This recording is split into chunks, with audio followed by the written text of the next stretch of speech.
ಅಧರ್ಮದ ವಿರುದ್ಧ ಧರ್ಮದ ವಿಜಯದ ಸಂಕೇತವಾಗಿ, ಅಸತ್ಯದ ವಿರುದ್ಧ ಸತ್ಯದ ವಿಜಯದ ಸಂಕೇತವಾಗಿ, ಅರಾಜಕ ವಿಚಾರಗಳ ವಿರುದ್ಧ ಸುರಾಜ್ಯ ವಿಚಾರದ ಸಂಕೇತವಾಗಿ ನಮ್ಮ ದೇಶದಲ್ಲಿ ಬಹಳ ಮುಂಚಿನಿಂದ ವಿಜಯದಶಮಿಯನ್ನು ರಾಮಾಯಣದ ಕಾಲದಿಂದ ಪುರಾಣದ ಕಾಲದಿಂದ ಒಂದು ಪುಣ್ಯದ ದಿನ ಅಂತ ಆಚರಿಸ್ಕೊಂಡು ಬರ್ತಾ ಇದ್ದಾರೆ.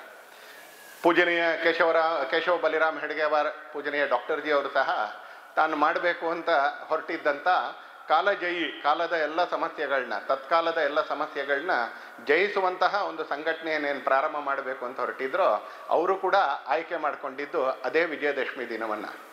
ಹಿಂದೂ ಸಂಪ್ರದಾಯದಲ್ಲಿ, ಹಿಂದೂ ಪರಂಪರೆಯಲ್ಲಿ ಉತ್ತರಾಯಣದಲ್ಲೊಂದು ಪುಣ್ಯಕಾಲ, ದಕ್ಷಿಣಾಯನದಲ್ಲೊಂದು ಪುಣ್ಯಕಾಲ. ಸೂರ್ಯನ ಚಲನೆಗೆ ಅನುಗುಣವಾಗಿ ನಡೀತಕ್ಕಂಥ ಉತ್ತರಾಯಣದಲ್ಲಿ ಅಕ್ಷಯ ತೃತೀಯ ಒಂದು ಪುಣ್ಯಕಾಲ.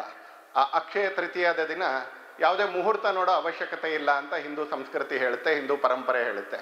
ಯಾವುದಾದ್ರೂ ಶುಭ ಕೆಲಸ ಮಾಡಬೇಕು ಅಂತಿದ್ರೆ ಉತ್ತರಾಯಣದಲ್ಲಿ ಅಕ್ಷಯ ತೃತೀಯದ ಕಾಲದಲ್ಲಿ ಮಾಡ್ಬೋದು. ಇವತ್ತೊಂದು ಸ್ವಲ್ಪ ವಿಕೃತ ಆಗಿಬಿಟ್ಟಿದೆ, ಅವತ್ತೇ ಹೋಗಿ ಚಿನ್ನ ಬೆಳ್ಳಿ ಖರೀದಿ ಮಾಡಬೇಕು ಅಂತ. ಅವತ್ತು ಚಿನ್ನ ಬೆಳ್ಳಿ ಖರೀದಿ ಮಾಡಬೇಕು ಅಂತಲ್ಲ, ಅವತ್ತು ಶುಭದ ದಿನ, ಅವತ್ತು ಮುಹೂರ್ತ ನೋಡೋ ಅಂಥ ಅವಶ್ಯಕತೆ ಇಲ್ಲ.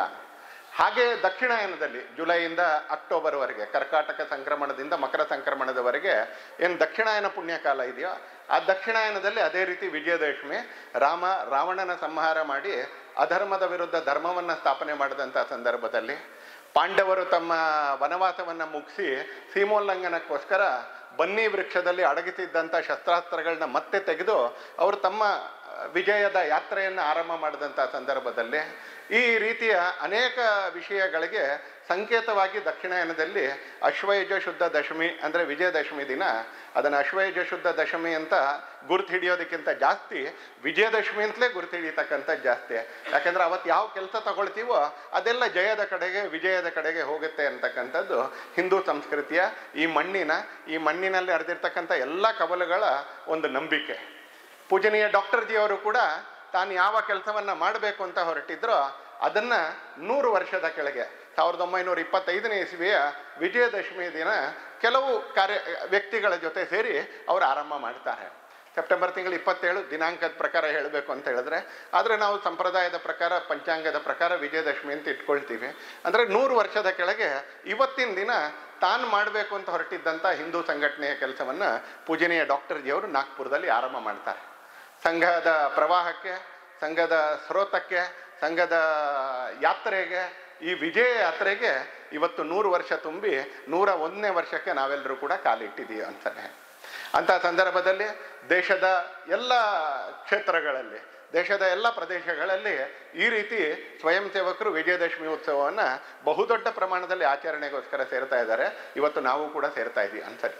ಸಾಧಾರಣವಾಗಿ ನಗರ ಮಟ್ಟದಲ್ಲಿ, ಶಾಖೆಯಲ್ಲಿ ಅಥವಾ ನಗರ ಮಟ್ಟದಲ್ಲಿ, ಸಾಧಾರಣವಾಗಿ ಭಾಗಮಟ್ಟದಲ್ಲಿ ನಡೀತಕ್ಕಂಥ ವಿಜಯದಶಮಿ ಉತ್ಸವಕ್ಕೆ ಈ ವರ್ಷ ಒಂದು ಸ್ವಲ್ಪ ವ್ಯಾಪಕ ಸ್ವರೂಪವನ್ನು ಕೊಟ್ಟು ಸಮಾಜದ ಸಜ್ಜನ ಬಂಧುಗಳನ್ನು ಕೂಡ ಜೊತೆಗೆ ಸೇರಿಸ್ಕೊಳ್ತಾ ಎಲ್ಲ ಸ್ವಯಂ ಸೇವಕರನ್ನು ಕೂಡ ಇದರಲ್ಲಿ ಒಳಗೊಂಡು ಸ್ವಯಂ ಸೇವಕರ ಕುಟುಂಬಗಳು ಮತ್ತು ಹಿತೈಷಿಗಳ ಕುಟುಂಬದ ಮಾತೆಯರ ಎದುರುಗಡೆ ವಿಜಯದಶಮಿಯನ್ನು ಲಕ್ಷಾಂತರ ಸ್ಥಳಗಳಲ್ಲಿ ಮಾಡಬೇಕು ಅಂತಕ್ಕಂಥ ಸಂಘದ ಕಲ್ಪನೆಗೆ ಅನುಗುಣವಾಗಿ ಇವತ್ತು ಯಲಹಂಕ ಭಾಗದ ರಾಜಾನುಕುಂಟೆ ನಗರದ ಈ 2 ವಸತಿಗಳ ಕಾರ್ಯಕರ್ತರು ಮತ್ತು ಅವರ ಕುಟುಂಬ ಮತ್ತು ಹಿತೈಷಿ ವರ್ಗದವರು ನಾವೆಲ್ಲರೂ ಕೂಡ ಇವತ್ತಿಲ್ಲಿ ಸೇರಿದ್ದೀವಿ. ಆರಂಭದಲ್ಲೇ ಮತ್ತೊಮ್ಮೆ ನಿಮ್ಮೆಲ್ಲರಿಗೂ ಕೂಡ ವಿಜಯದಶಮಿಯ ಶುಭಾಶಯಗಳನ್ನ ನಾನು ಸಲ್ಲಿಸಲಿಕ್ಕೆ ಅಂತ ಬಯಸ್ತೀನಿ ಅಂತ. 100 ವರ್ಷ ತುಂಬಿರ್ತಕ್ಕಂಥ ಸಂಘ, ಇಲ್ಲಿ ಕೂತ್ಕೊಂಡಿರುವಂಥ ಭಾಳ ಜನರಿಗೆ ಅದೇನು ಹೊಸದು ಅಂತ ಏನಿಲ್ಲ ಅದರ ವಿಚಾರ. ನಾನು ಹೇಳ್ತಕ್ಕಂಥ ಭಾಳ ವಿಷಯಗಳು ಕೂಡ ಇಲ್ಲಿರುವಂಥ ಭಾಳ ಜನರಿಗೆ ಬೇರೆ ಶಬ್ದಗಳಲ್ಲಿ ಅದೇ ವಿಚಾರ ಅಂತಲ್ಲ. ಸಂಘ ಅದೇ ವಿಚಾರವನ್ನೇ 100 ವರ್ಷಗಳ ಕಾಲ ಅದು ಮಾಡ್ಕೊಂಡು ಬರ್ತಾ ಇರೋದ್ರಿಂದಾಗಿ ಇವತ್ತು ನಾವು ನೋಡ್ತಾ ಇರ್ತಕ್ಕಂಥ ಅನೇಕ ಪರಿವರ್ತನೆಗಳು, ಇವತ್ತು ನಾವು ನೋಡ್ತಾ ಇರ್ತಕ್ಕಂಥ ಅನೇಕ ಚರ್ಚೆಗಳು ಇವತ್ತು ಸಂಘದ ಕಾರಣಕ್ಕೆ ಸ್ಥಾಪಿತ ಆಗಿದೆ, ಈ ಮಣ್ಣಿನಲ್ಲಿ ಸ್ಥಾಪಿತ ಆಗಿದೆ ಅಂತ. ಅದನ್ನೊಂದ್ಸಲಿ ಅವಲೋಕನ ಮಾಡ್ತಕ್ಕಂಥ, ಅದನ್ನೊಂದ್ಸಲಿ ನೋಡ್ತಕ್ಕಂಥ, ಅದನ್ನೊಂದ್ಸಲಿ ಹಿಂದಿರುಗಿ ನೋಡ್ತಕ್ಕಂಥ, ಮುಂದಿನ ದಾರಿಯ ಬಗ್ಗೆ ತಿಳ್ಕೊಳ್ಳುವಂಥ ಪ್ರಯತ್ನ ಮಾಡಬೇಕು ಅನ್ನುವಂಥ ಒಂದು ಪುಣ್ಯದ ದಿನ ಇವತ್ತು. ಆ ದಿನ ನಮ್ಮ ಉತ್ಸವ ಕೂಡ ನಡೀತಾ ಇದೆ. ವರ್ಷಪೂರ್ತಿ ಉತ್ಸವದ ಹಿನ್ನೆಲೆಯಲ್ಲಿ, 100 ವರ್ಷದ ಹಿನ್ನೆಲೆಯಲ್ಲಿ ವರ್ಷಪೂರ್ತಿ ನಮ್ಮ ಕಾರ್ಯಕ್ರಮಗಳು ನಡೆಯೋದಿದೆ. ಉದಾಹರಣೆಗೆ ನಾನು ಆರಂಭದಲ್ಲೇ ಆ ವಿಷಯವನ್ನು ಹೇಳ್ಬಿಡ್ತೀನಿ, ಯಾಕಂದರೆ ಅದು ನೆನಪಿನಲ್ಲಿ ಇರಬೇಕಾಗಿರ್ತಕ್ಕಂಥ ಸಂಗತಿ. ಮುಂದಿನ ವಾರ ಗಣವೇಶದಲ್ಲಿ ರೂಟ್ ಮಾರ್ಕ್ ಇದೆ ಅಂತಾರೆ, ಪಥಸಂಚಲನ ಇದೆ. ನಮ್ಮದು ಕೂಡ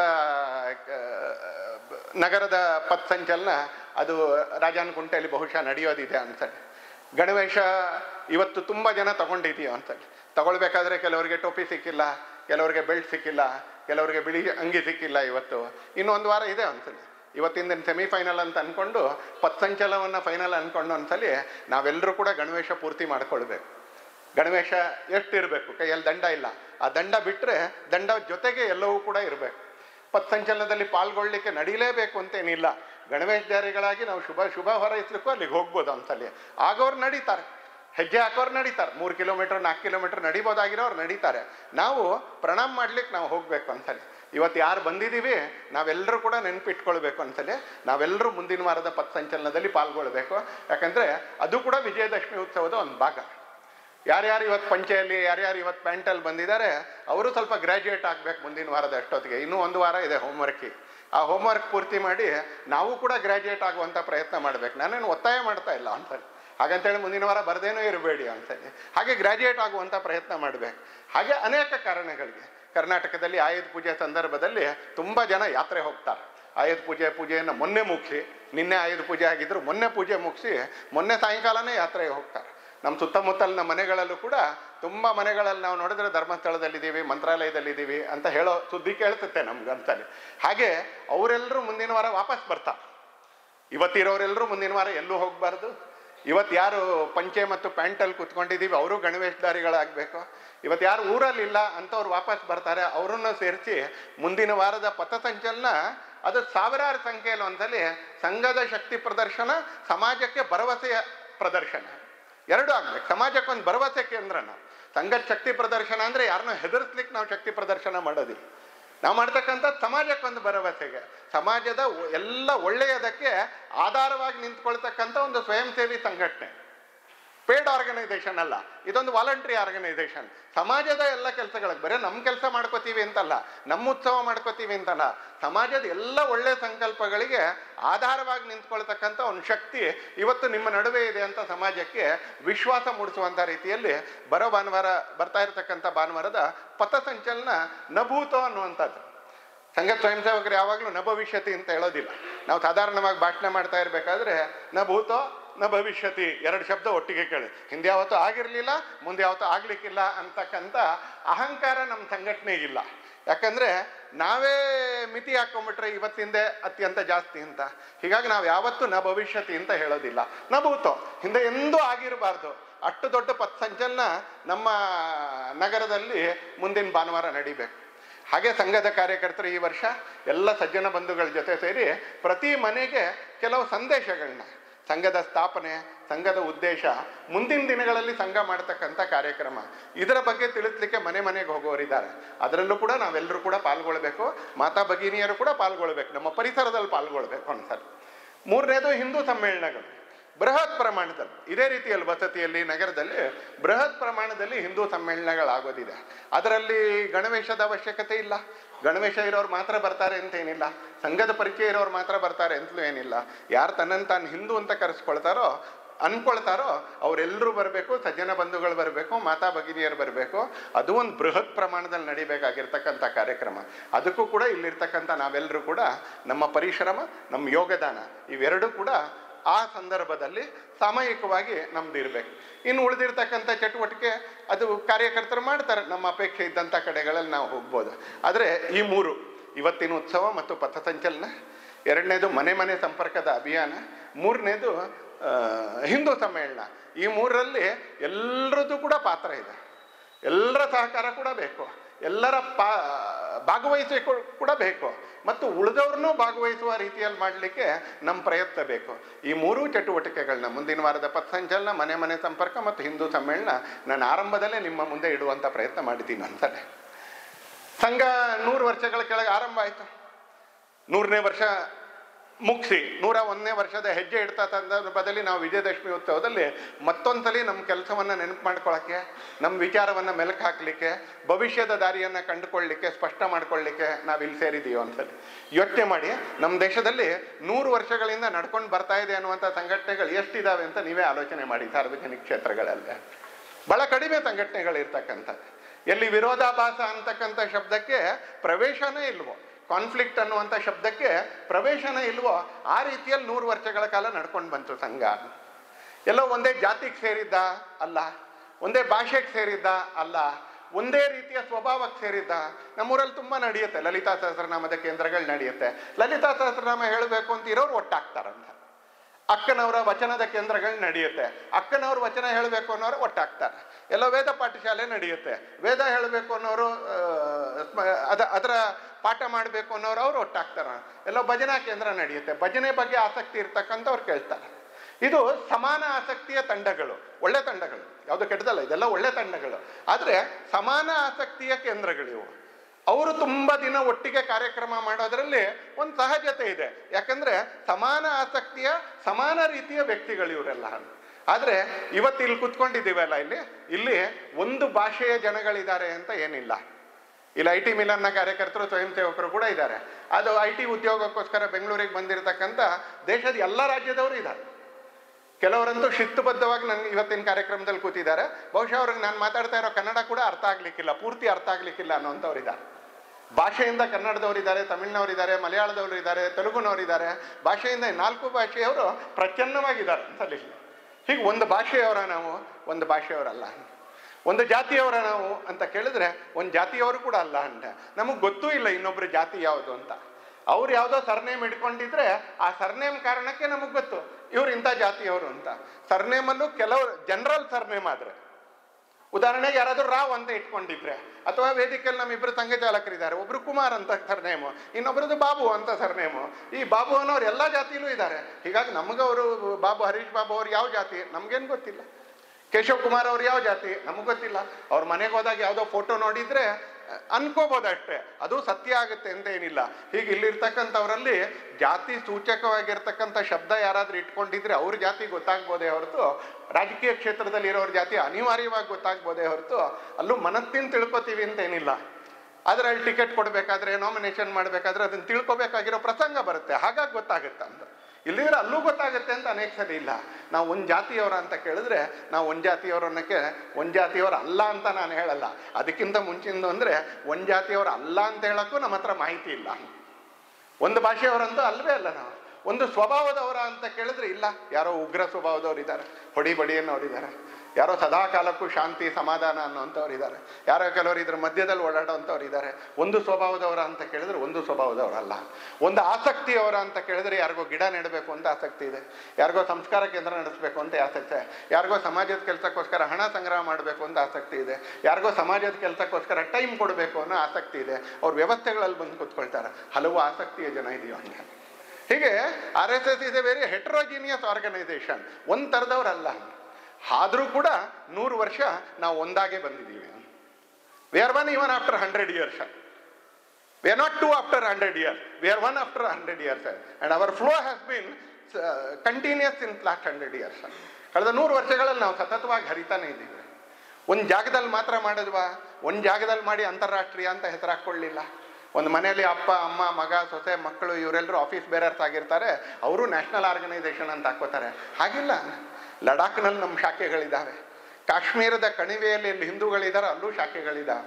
ಕೆಲವು ಮುಸಲ್ಮಾನರು ಸಂಘವನ್ನು ಒಪ್ಪಿ ಇದು ಹಿಂದೂ ರಾಷ್ಟ್ರ ಅಂತ ಒಪ್ಪಿ ಬರ್ತಾ ಇರ್ತಕ್ಕಂಥ ಮುಸಲ್ಮಾನರಿಗೆ ಕಾಶ್ಮೀರ ಕಣಿವೆಯಲ್ಲಿ ಶಾಖೆಗಳಿದ್ದಾವೆ.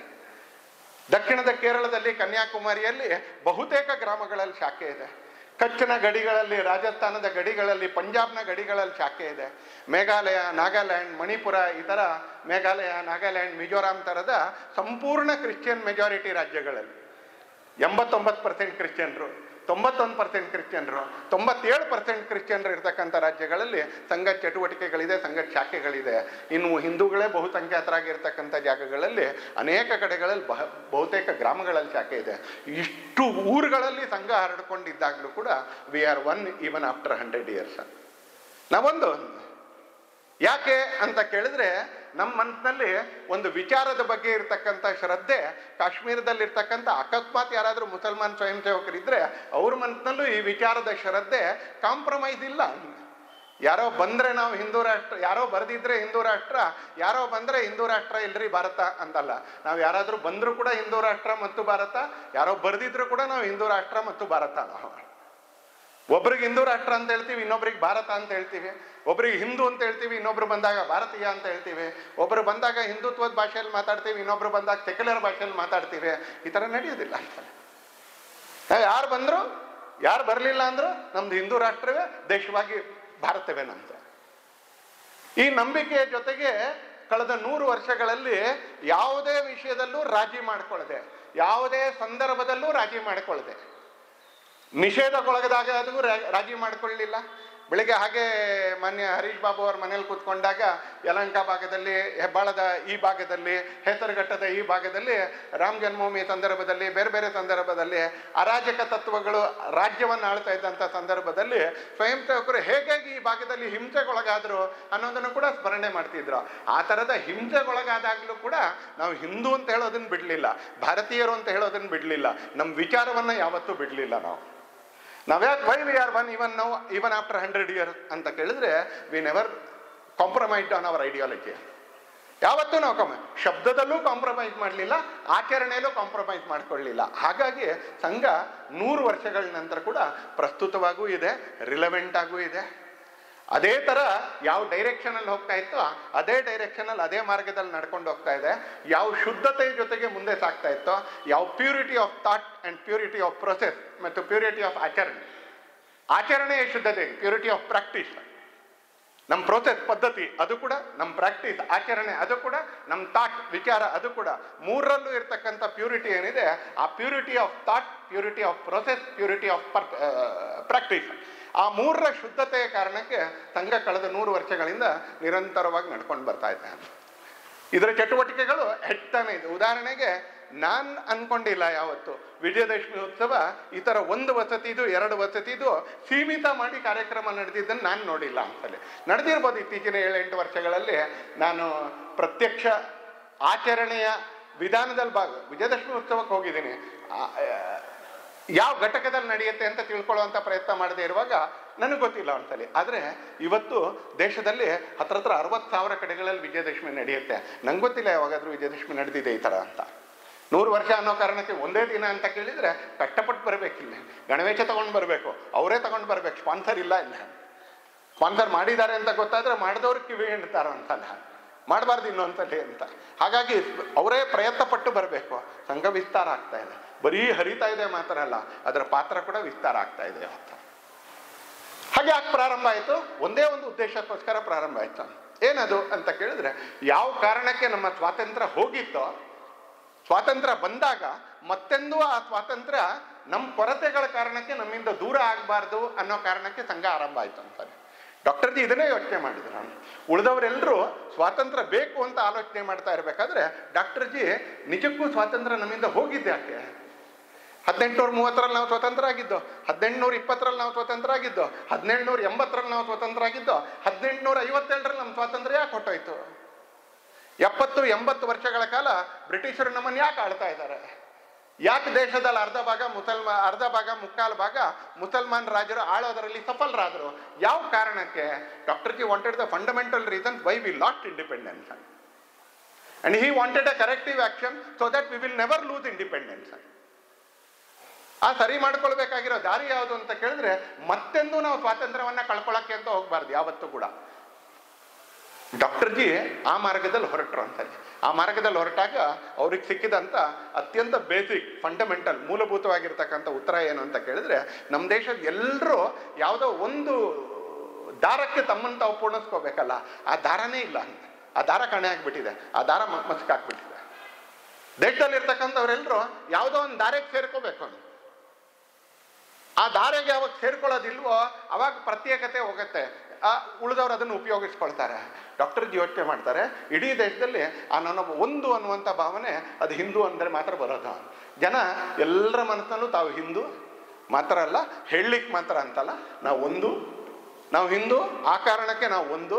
ಎರಡನೇದು, ಆ ಕಾರಣಕ್ಕೆ ನಮ್ದೊಂದು ವಿಶಿಷ್ಟವಾಗಿರ್ತಕ್ಕಂಥ ಜೀವನ ಶೈಲಿ ಇದೆ, ನಮ್ದೊಂದು ವಿಶಿಷ್ಟವಾಗಿರ್ತಕ್ಕಂಥ ಜೀವನ ಪ್ರಕಾರ ಇದೆ, ನಡ್ಕೊಳ್ಬೇಕಾಗಿರ್ತಕ್ಕಂಥ ರೀತಿ ಇದೆ. ಆ ನಡವಳಿಕೆ ಇವತ್ತೇನು ನಾವು ಪಂಚಪರಿವರ್ತನೆ ಅಂತ ಹೇಳ್ತಾ ಇದ್ದೀವಿ, ನಂತರದ ನನ್ನ ಮಾತುಗಳಲ್ಲಿ ಕೆಲವೊಂದು ಅದನ್ನು ಸ್ಪರ್ಶ ಮಾಡ್ತೀನಿ ಅಂತಲೇ. ಹೇಗೆ ನಡ್ಕೊಳ್ಬೇಕು ಅನ್ನೋದಕ್ಕೂ ಒಂದಷ್ಟು ನಿಯಮಗಳಿದಾವೆ, ಒಂದಷ್ಟು ಪದ್ಧತಿಗಳಿದ್ದಾವೆ. ಹೇಗೆ ಬೇಕಂದ್ರೆ ಹಾಗೆ ನಡ್ಕೊಂಡು ಹಿಂದೂ ಅಂತ ಬೋರ್ಡ್ ಹಾಕಿದ್ರೆ ಆಗಲ್ಲ. ಹೇಗೆ ಬೇಕಂದ್ರೆ ಹಾಗೆ ನಡ್ಕೊಳ್ತೀವಿ. ನಾನು ನಮ್ಮ ಮನೆ ಹಿಂದೂ ಮನೆ ಅಂತ ಬೋರ್ಡ್ ಹಾಕೊಳಕ್ಕಾಗಲ್ಲ. ಮೊದಲನೇ ನಾನು ಹಿಂದೂ ಅಂತ ಅನ್ಕೊಳ್ಬೇಕು. ಎರಡನೇದು ಹಿಂದೂ ಅಂತ ಅನ್ಕೊಳ್ಳೋರೆಲ್ಲರೂ ಒಟ್ಟಾಗಬೇಕು. ಮೂರನೇದು ಆ ಥರ ಒಟ್ಟಾದವರೆಲ್ಲರೂ ಒಂದು ಜೀವನ ಶೈಲಿಯನ್ನು ರೂಢಿಸ್ಕೊಳ್ಬೇಕು. ಯಾವುದು ಮರ್ತು ಹೋಗಿದೆಯೋ ಆ ಜೀವನ ಶೈಲಿಯನ್ನು ರೂಢಿಸ್ಕೊಳ್ಬೇಕು. ಪೂಜನೀಯ ಡಾಕ್ಟರ್ ಜಿಯವರು ಈ ಚಟುವಟಿಕೆಗೋಸ್ಕರ ಸಂಘ ಆರಂಭ ಮಾಡಿದ್ರು. ಸಂಘ ಆರಂಭ ಮಾಡಿದ್ಮೇಲೆ ವರ್ಷಕ್ಕೊಂದು ವಾರ್ಷಿಕ ಅಧಿವೇಶನ, ತಿಂಗಳಿಗೆ ಒಂದು ಸಣ್ಣ ಮೀಟಿಂಗು, ಈ ಥರ ಮಾಡಲಿಲ್ಲ. ಸಂಘ ಈ ಥರದ್ದು ಯಾವ ಔಪಚಾರಿಕ ವ್ಯವಸ್ಥೆಯಲ್ಲೂ ಇಲ್ವೇ ಇಲ್ಲ. ನಮ್ದು ಎಕ್ಸಿಕ್ಯೂಟಿವ್ ಕಮಿಟಿ ಮೀಟಿಂಗೇ ನಡೆಯಲ್ಲ. ಸಂಘ ಪ್ರಾಕ್ಟೀಸ್, ಆಚರಣೆಗೆ ಮಹತ್ವ ಕೊಡ್ತಾ ಅಂತಲೇ. ಹಾಗಾಗಿ ಆ ಹಿಂದೂ ಅಂತ ಅನ್ಕೊಳ್ಬೇಕು. ಯಾರು ವ್ಯಕ್ತಿ ಅಂತ ಅನ್ಕೊಳ್ಬೇಕು. ಆ ವ್ಯಕ್ತಿ ತಯಾರಾಗೋದಿಲ್ಲ ಅಂತ ಕೇಳಿದ್ರೆ ಶಾಖೆಯಲ್ಲಿ ತಯಾರು. ನಿನ್ನೆ ಮಾನ್ಯ ಪ್ರಧಾನಮಂತ್ರಿಗಳು ತಮ್ಮ ಭಾಷಣದಲ್ಲಿ ನಾಣ್ಯ ಮತ್ತು ಸ್ಟ್ಯಾಂಪನ್ನು ಬಿಡುಗಡೆ ಮಾಡಬೇಕಾದ್ರೆ ಭಾಳ ನೀಟಾಗಿ ಬರುತ್ತಲ್ಲ ಅಂತ. ರಾಷ್ಟ್ರ ನಿರ್ಮಾಣಕ್ಕೆ ಹಾಕಬೇಕು ವ್ಯಕ್ತಿ ನಿರ್ಮಾಣ. ವ್ಯಕ್ತಿ ನಿರ್ಮಾಣ ಎಲ್ಲಿ ಅಂತ ಕೇಳಿದ್ರೆ ಶಾಖೆಯಲ್ಲಿ. ವ್ಯಕ್ತಿ ನಿರ್ಮಾಣ ಮೀಟಿಂಗ್ನಲ್ಲಲ್ಲ, ವ್ಯಕ್ತಿ ನಿರ್ಮಾಣ ಪದವಿಯಿಂದಲ್ಲ, ವ್ಯಕ್ತಿ ನಿರ್ಮಾಣ ಬೇರೆ ಯಾವುದೋ ಮಾರ್ಗದಿಂದಲ್ಲ. ವ್ಯಕ್ತಿ ನಿರ್ಮಾಣ ಹೇಗೆ ಅಂತ ಕೇಳಿದ್ರೆ ಶಾಖೆಯಲ್ಲಿ. ಶಾಖೆ ಬರ್ತಾ ಹೋಗಬೇಕು. ಶಾಖೆ 1 ಇತ್ತು, 10 ಆಯಿತು, 1000 ಆಯಿತು, 50,000 ಆಯಿತು. ಕಳೆದ ವರ್ಷ ವರದಿಯಾಗಿರ್ತಕ್ಕಂಥದ್ದು 89,000. ಈ ವರ್ಷ ಬಹುತೇಕ ಈ ವರ್ಷದ ಉತ್ಸವ ಮುಗಿಬೇಕಾದ್ರೆ 1,00,000 ಸ್ಥಾನಗಳಲ್ಲಿ ಶಾಖೆ ಆಗುತ್ತೆ. ಇಲ್ಲಿರ್ತಕ್ಕಂಥ ಭಾಳ ಜನ ತಮ್ಮ ಜೀವನದ ಬಾಲ್ಯವನ್ನ ತಾರುಣ್ಯವನ್ನ ಶಾಖೆಯಲ್ಲೇ ಕಳೀತಾ ಬಂದರು. ಇವತ್ತು ಸಮಾಜ ಜೀವನದಲ್ಲಿ ವ್ಯಸ್ತರಾಗಿರೋದ್ರಿಂದಾಗಿ ಬರ್ಲಿಕ್ಕಿಲ್ಲ. ಅವ್ರಿಗೂ ನನ್ನ ಮನವಿ ಇದೆ, ಅದ್ರ ಜೊತೆ ಸಂಪರ್ಕ ಕಟ್ಕೊಳ್ಬಾರ್ದು. ಅದ್ರ ಜೊತೆ ಸಂಪರ್ಕ ಕಟ್ಕೊಳ್ಬಾರ್ದು. ಯಾಕಂದ್ರೆ ಹೃದಯದ ಜೊತೆಗೆ ಸಂಪರ್ಕ ಕಟ್ಕೊಳ್ಬಾರ್ದು ಅಂತಲೇ. ಯಾಕಂದ್ರೆ ಫ್ರೆಶ್ ಬ್ಲಡ್ ಅಂತಕ್ಕಂಥದ್ದು ಮನುಷ್ಯನ ಜೀವನಕ್ಕೆ, ದೇಹಕ್ಕೆ ಶುದ್ಧವಾಗಿರ್ತಕ್ಕಂಥ ರಕ್ತ ಮನುಷ್ಯನ ದೇಹಕ್ಕೆ ಬರ್ತಕ್ಕಂಥದ್ದು ಆ ಹೃದಯದ ಮುಖಾಂತರನೇ ಪಂಪ್ ಆಗ್ತಕ್ಕಂಥದ್ದು. ಹಾಗೆ ಅದ್ರ ಜೊತೆ ನಮ್ಮ ಸಂಪರ್ಕ ಶಾಶ್ವತವಾಗಿರ್ಬೇಕು ಅಂತಲೇ. ಸದಾ ಆಗಲಿಲ್ಲ ಅಂದರೆ ಯಾವಾಗಾದರೂ ಒಂದ್ಸಲಿ ಆದರೂ ಶಾಶ್ವತವಾಗಿರಬೇಕು. ಇಲ್ಲಿರ್ತಕ್ಕಂಥ ಭಾಳ ಜನ ಅರಳಿರ್ತಕ್ಕಂಥದ್ದು ಹಾಗೆ. ನಿನ್ನೆ ಒಂದು ರಾಜಕೀಯ ಪಕ್ಷದವರು RSS ಏನು ಕೊಟ್ಟಿದೆ, ನಿನ್ನೆ ಸ್ಟ್ಯಾಂಪ್ ಬಿಡುಗಡೆ ಆದಮೇಲೆ ಕೆಲವರಿಗೆ ಸಿಕ್ಕಾಪಟ್ಟೆ ಹೊಟ್ಟೆಲಿ ಉರಿ ಶುರು ಆಗ್ಬಿಟ್ಟಿದೆ ಅಂತ. ಅದರಲ್ಲೂ ಭಾರತ್ ಮಾತೆ ಆ ನಾಣ್ಯದಲ್ಲಿ, ಅದರಲ್ಲೂ ಚಡ್ಡಿ ಈಗಿನ ಗಣವೇಶದ್ದಲ್ಲ. ಈಗಿನ ಗಣವೇಶ ಇನ್ನೂ ನಮ್ಮಲ್ಲಿ ಅನೇಕರಿಗೆ ಖುಷಿ ಇಲ್ಲ. ಹಳೆ ಗಣವೇಶ ಯಾವುದ್ರ ಬಗ್ಗೆ ಭಾಳ ಸ್ವಾಭಿಮಾನದಿಂದ ಅನೇಕರು ಇನ್ನೂ ಇಟ್ಕೊಂಡಿದ್ದಾರೆ ಬೀರೂನಲ್ಲಿ. ಇಲ್ಲ ಅದನ್ನು ಬಿಡೋದಿಲ್ಲ ನಾನು ಅಂತ.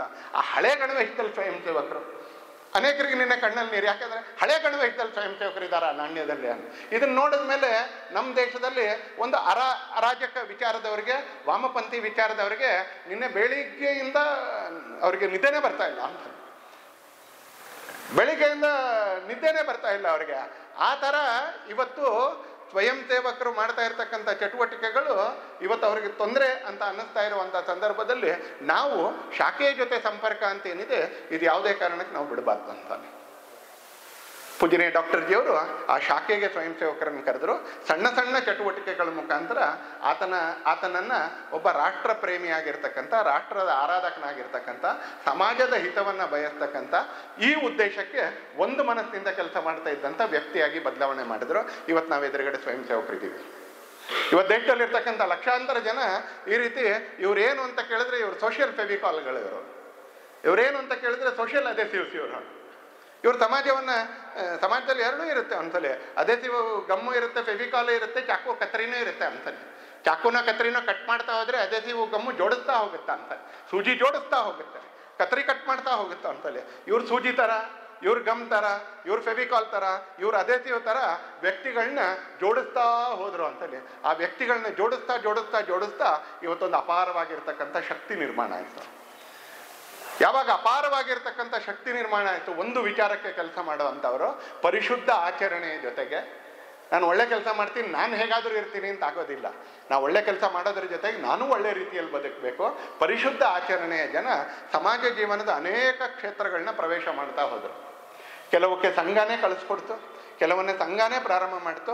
ಆದರೆ ತುಂಬ ಸಲ ಅವರವರೇ ಯೋಚನೆ ಮಾಡಿದ್ರು, ನನ್ನ ಪರಿಸರದಲ್ಲಿ ಒಳ್ಳೇದಾಗಬೇಕು ಅಂತ ಯೋಚನೆ ಮಾಡಿದ್ರು. ಸಂಘ ಸ್ವಯಂ ಸೇವಕರು ಕೇವಲ ಶಾಖೆ ನಡೆಸಲಿಲ್ಲ. ಅವರು ಶಾಖೆ ಮಾತ್ರ ನಡೆಸಿದ್ರೆ ಅವ್ರ ಸಮಾಜದಲ್ಲಿ ಒಂದು ಕಲ್ಟ್ ಆಗ್ಬಿಡ್ತಾ ಇದ್ರು, ಒಂದು ಪಂಥ ಆಗ್ಬಿಡ್ತಾ ಇದ್ರು. ಸಮಾಜದಲ್ಲಿ ಅನೇಕ ಗ್ರೂಪ್ಗಳಿದ್ದಾವೆ, ಹಾಗೆ ನಾವು ಒಂದು ಗ್ರೂಪ್ ಆಗ್ಬಿಡ್ತಿದ್ದೋ. ಆದರೆ ಪೂಜನೀಯ ಡಾಕ್ಟರ್ ಜಿಯವರು ಡೇ 1 ಹೇಳಿದ್ದಾರೆ, ಸಮಾಜದಲ್ಲಿ ಒಂದು ಪ್ರತ್ಯೇಕ ಘಟಕ ಆಗಕ್ಕೆ ನಮ್ಗೆ ಇಷ್ಟ ಇಲ್ಲ, ನಮಗೆ ಸಮಾಜದೊಳಗೆ ಲೀನ ಆಗಬೇಕು ಅಂತ.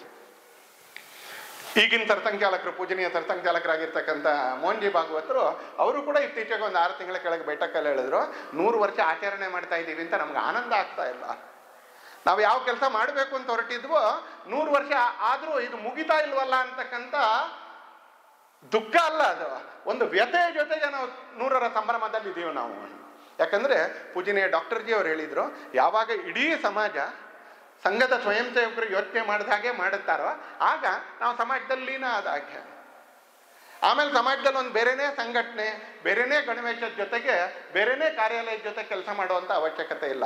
ಹಾಗಾಗಿ ಸಂಘ ಎಲ್ಲ ಮನೆಗಳಲ್ಲೂ ಕ್ರಿಯಾನ್ವಯನ ಆಗ್ಬಿಡ್ಬೇಕು, ಎಲ್ಲ ವ್ಯಕ್ತಿಗಳ ಮುಖಾಂತರ ಪ್ರತಿಬಿಂಬಿತವಾಗಬೇಕು. ಹೀಗೆ ಮೋಹನ್ಜಿ ಭಾಗವತರು ಹೇಳ್ತಾರೆ, ನಮಗೆ 100ರ ಸಂಭ್ರಮ ಅಂತ. ಉಳಿದೆಲ್ಲ ಸಂಘಟನೆಗಳಿಗೆ ಶತಾಬ್ದಿ ಶತಾಬ್ದಿ ಶತಾಬ್ದಿ ಶತಾಬ್ದಿ ಅಂದರೆ ದೊಡ್ಡ ಸಂಭ್ರಮದ ಆಚರಣೆ ಅಂತ. ಆದರೆ ಪೂಜನೀಯ ಸತ್ಸಂಗ ಚಾಲಕರು ಹೇಳ್ತಾರೆ, ನಮಗೆ ಭಾಳ ಸಂಭ್ರಮದ ಆಚರಣೆ ಅಲ್ಲ, ಜವಾಬ್ದಾರಿಯನ್ನು ನೆನಪು ಮಾಡ್ತಕ್ಕಂಥ ಕ್ಷಣ ಇದು. ಯಾಕಂದರೆ ಡಾಕ್ಟರ್ ಜಿ ಅವರು ತೀರ್ಕೊಳ್ಳೋಕೆ 1 ವರ್ಷ ಮುಂಚೆ ಹೇಳಿದ್ರು, ನನ್ನ ಕಣ್ಣೆದುರಿಗೆ ಸಂಘ ಸಮಾಜದಲ್ಲಿ ಲೀನ ಆಗೋದನ್ನು, ಸಂಘ ಬಂದಾಗೋದನ್ನಲ್ಲ, ಸಮಾಜದಲ್ಲಿ ಲೀನ ಆಗೋದನ್ನು ನೋಡಲಿಕ್ಕೆ ಅಂತ ಬಯಸ್ತೀನಿ ನಾನು. ಯಾವುದನ್ನು ನಾವು ಸ್ವಯಂ ಸೇವಕರಿಂದ ಅಪೇಕ್ಷೆ ಪಡ್ತೀವೋ ಅದೆಲ್ಲವನ್ನು ಸಮಾಜನೇ ರೂಢಿಸ್ಕೊಂಡಾಗ ಸಂಘದ ಪ್ರತ್ಯೇಕ ಕೆಲಸ ಮುಗಿಯುತ್ತೆ ಅಂತ ಡಾಕ್ಟರ್ ಜಿ ಅವರು ಹೇಳಿದರು. ಅದನ್ನೇ ಮೋಹನ್ಜಿ ಭಾಗವತರು ಕೂಡ ಹೇಳ್ತಾರೆ, ಪೂಜನೀಯ ಸತ್ಸಂಗ ಚಾಲಕರು. ನಮಗೆ ಆತ್ಮಾವಲೋಕನಕ್ಕೆ ನಮ್ಮನ್ನು ಹಟ್ಟತಕ್ಕಂಥ ಕ್ಷಣ ಇದು.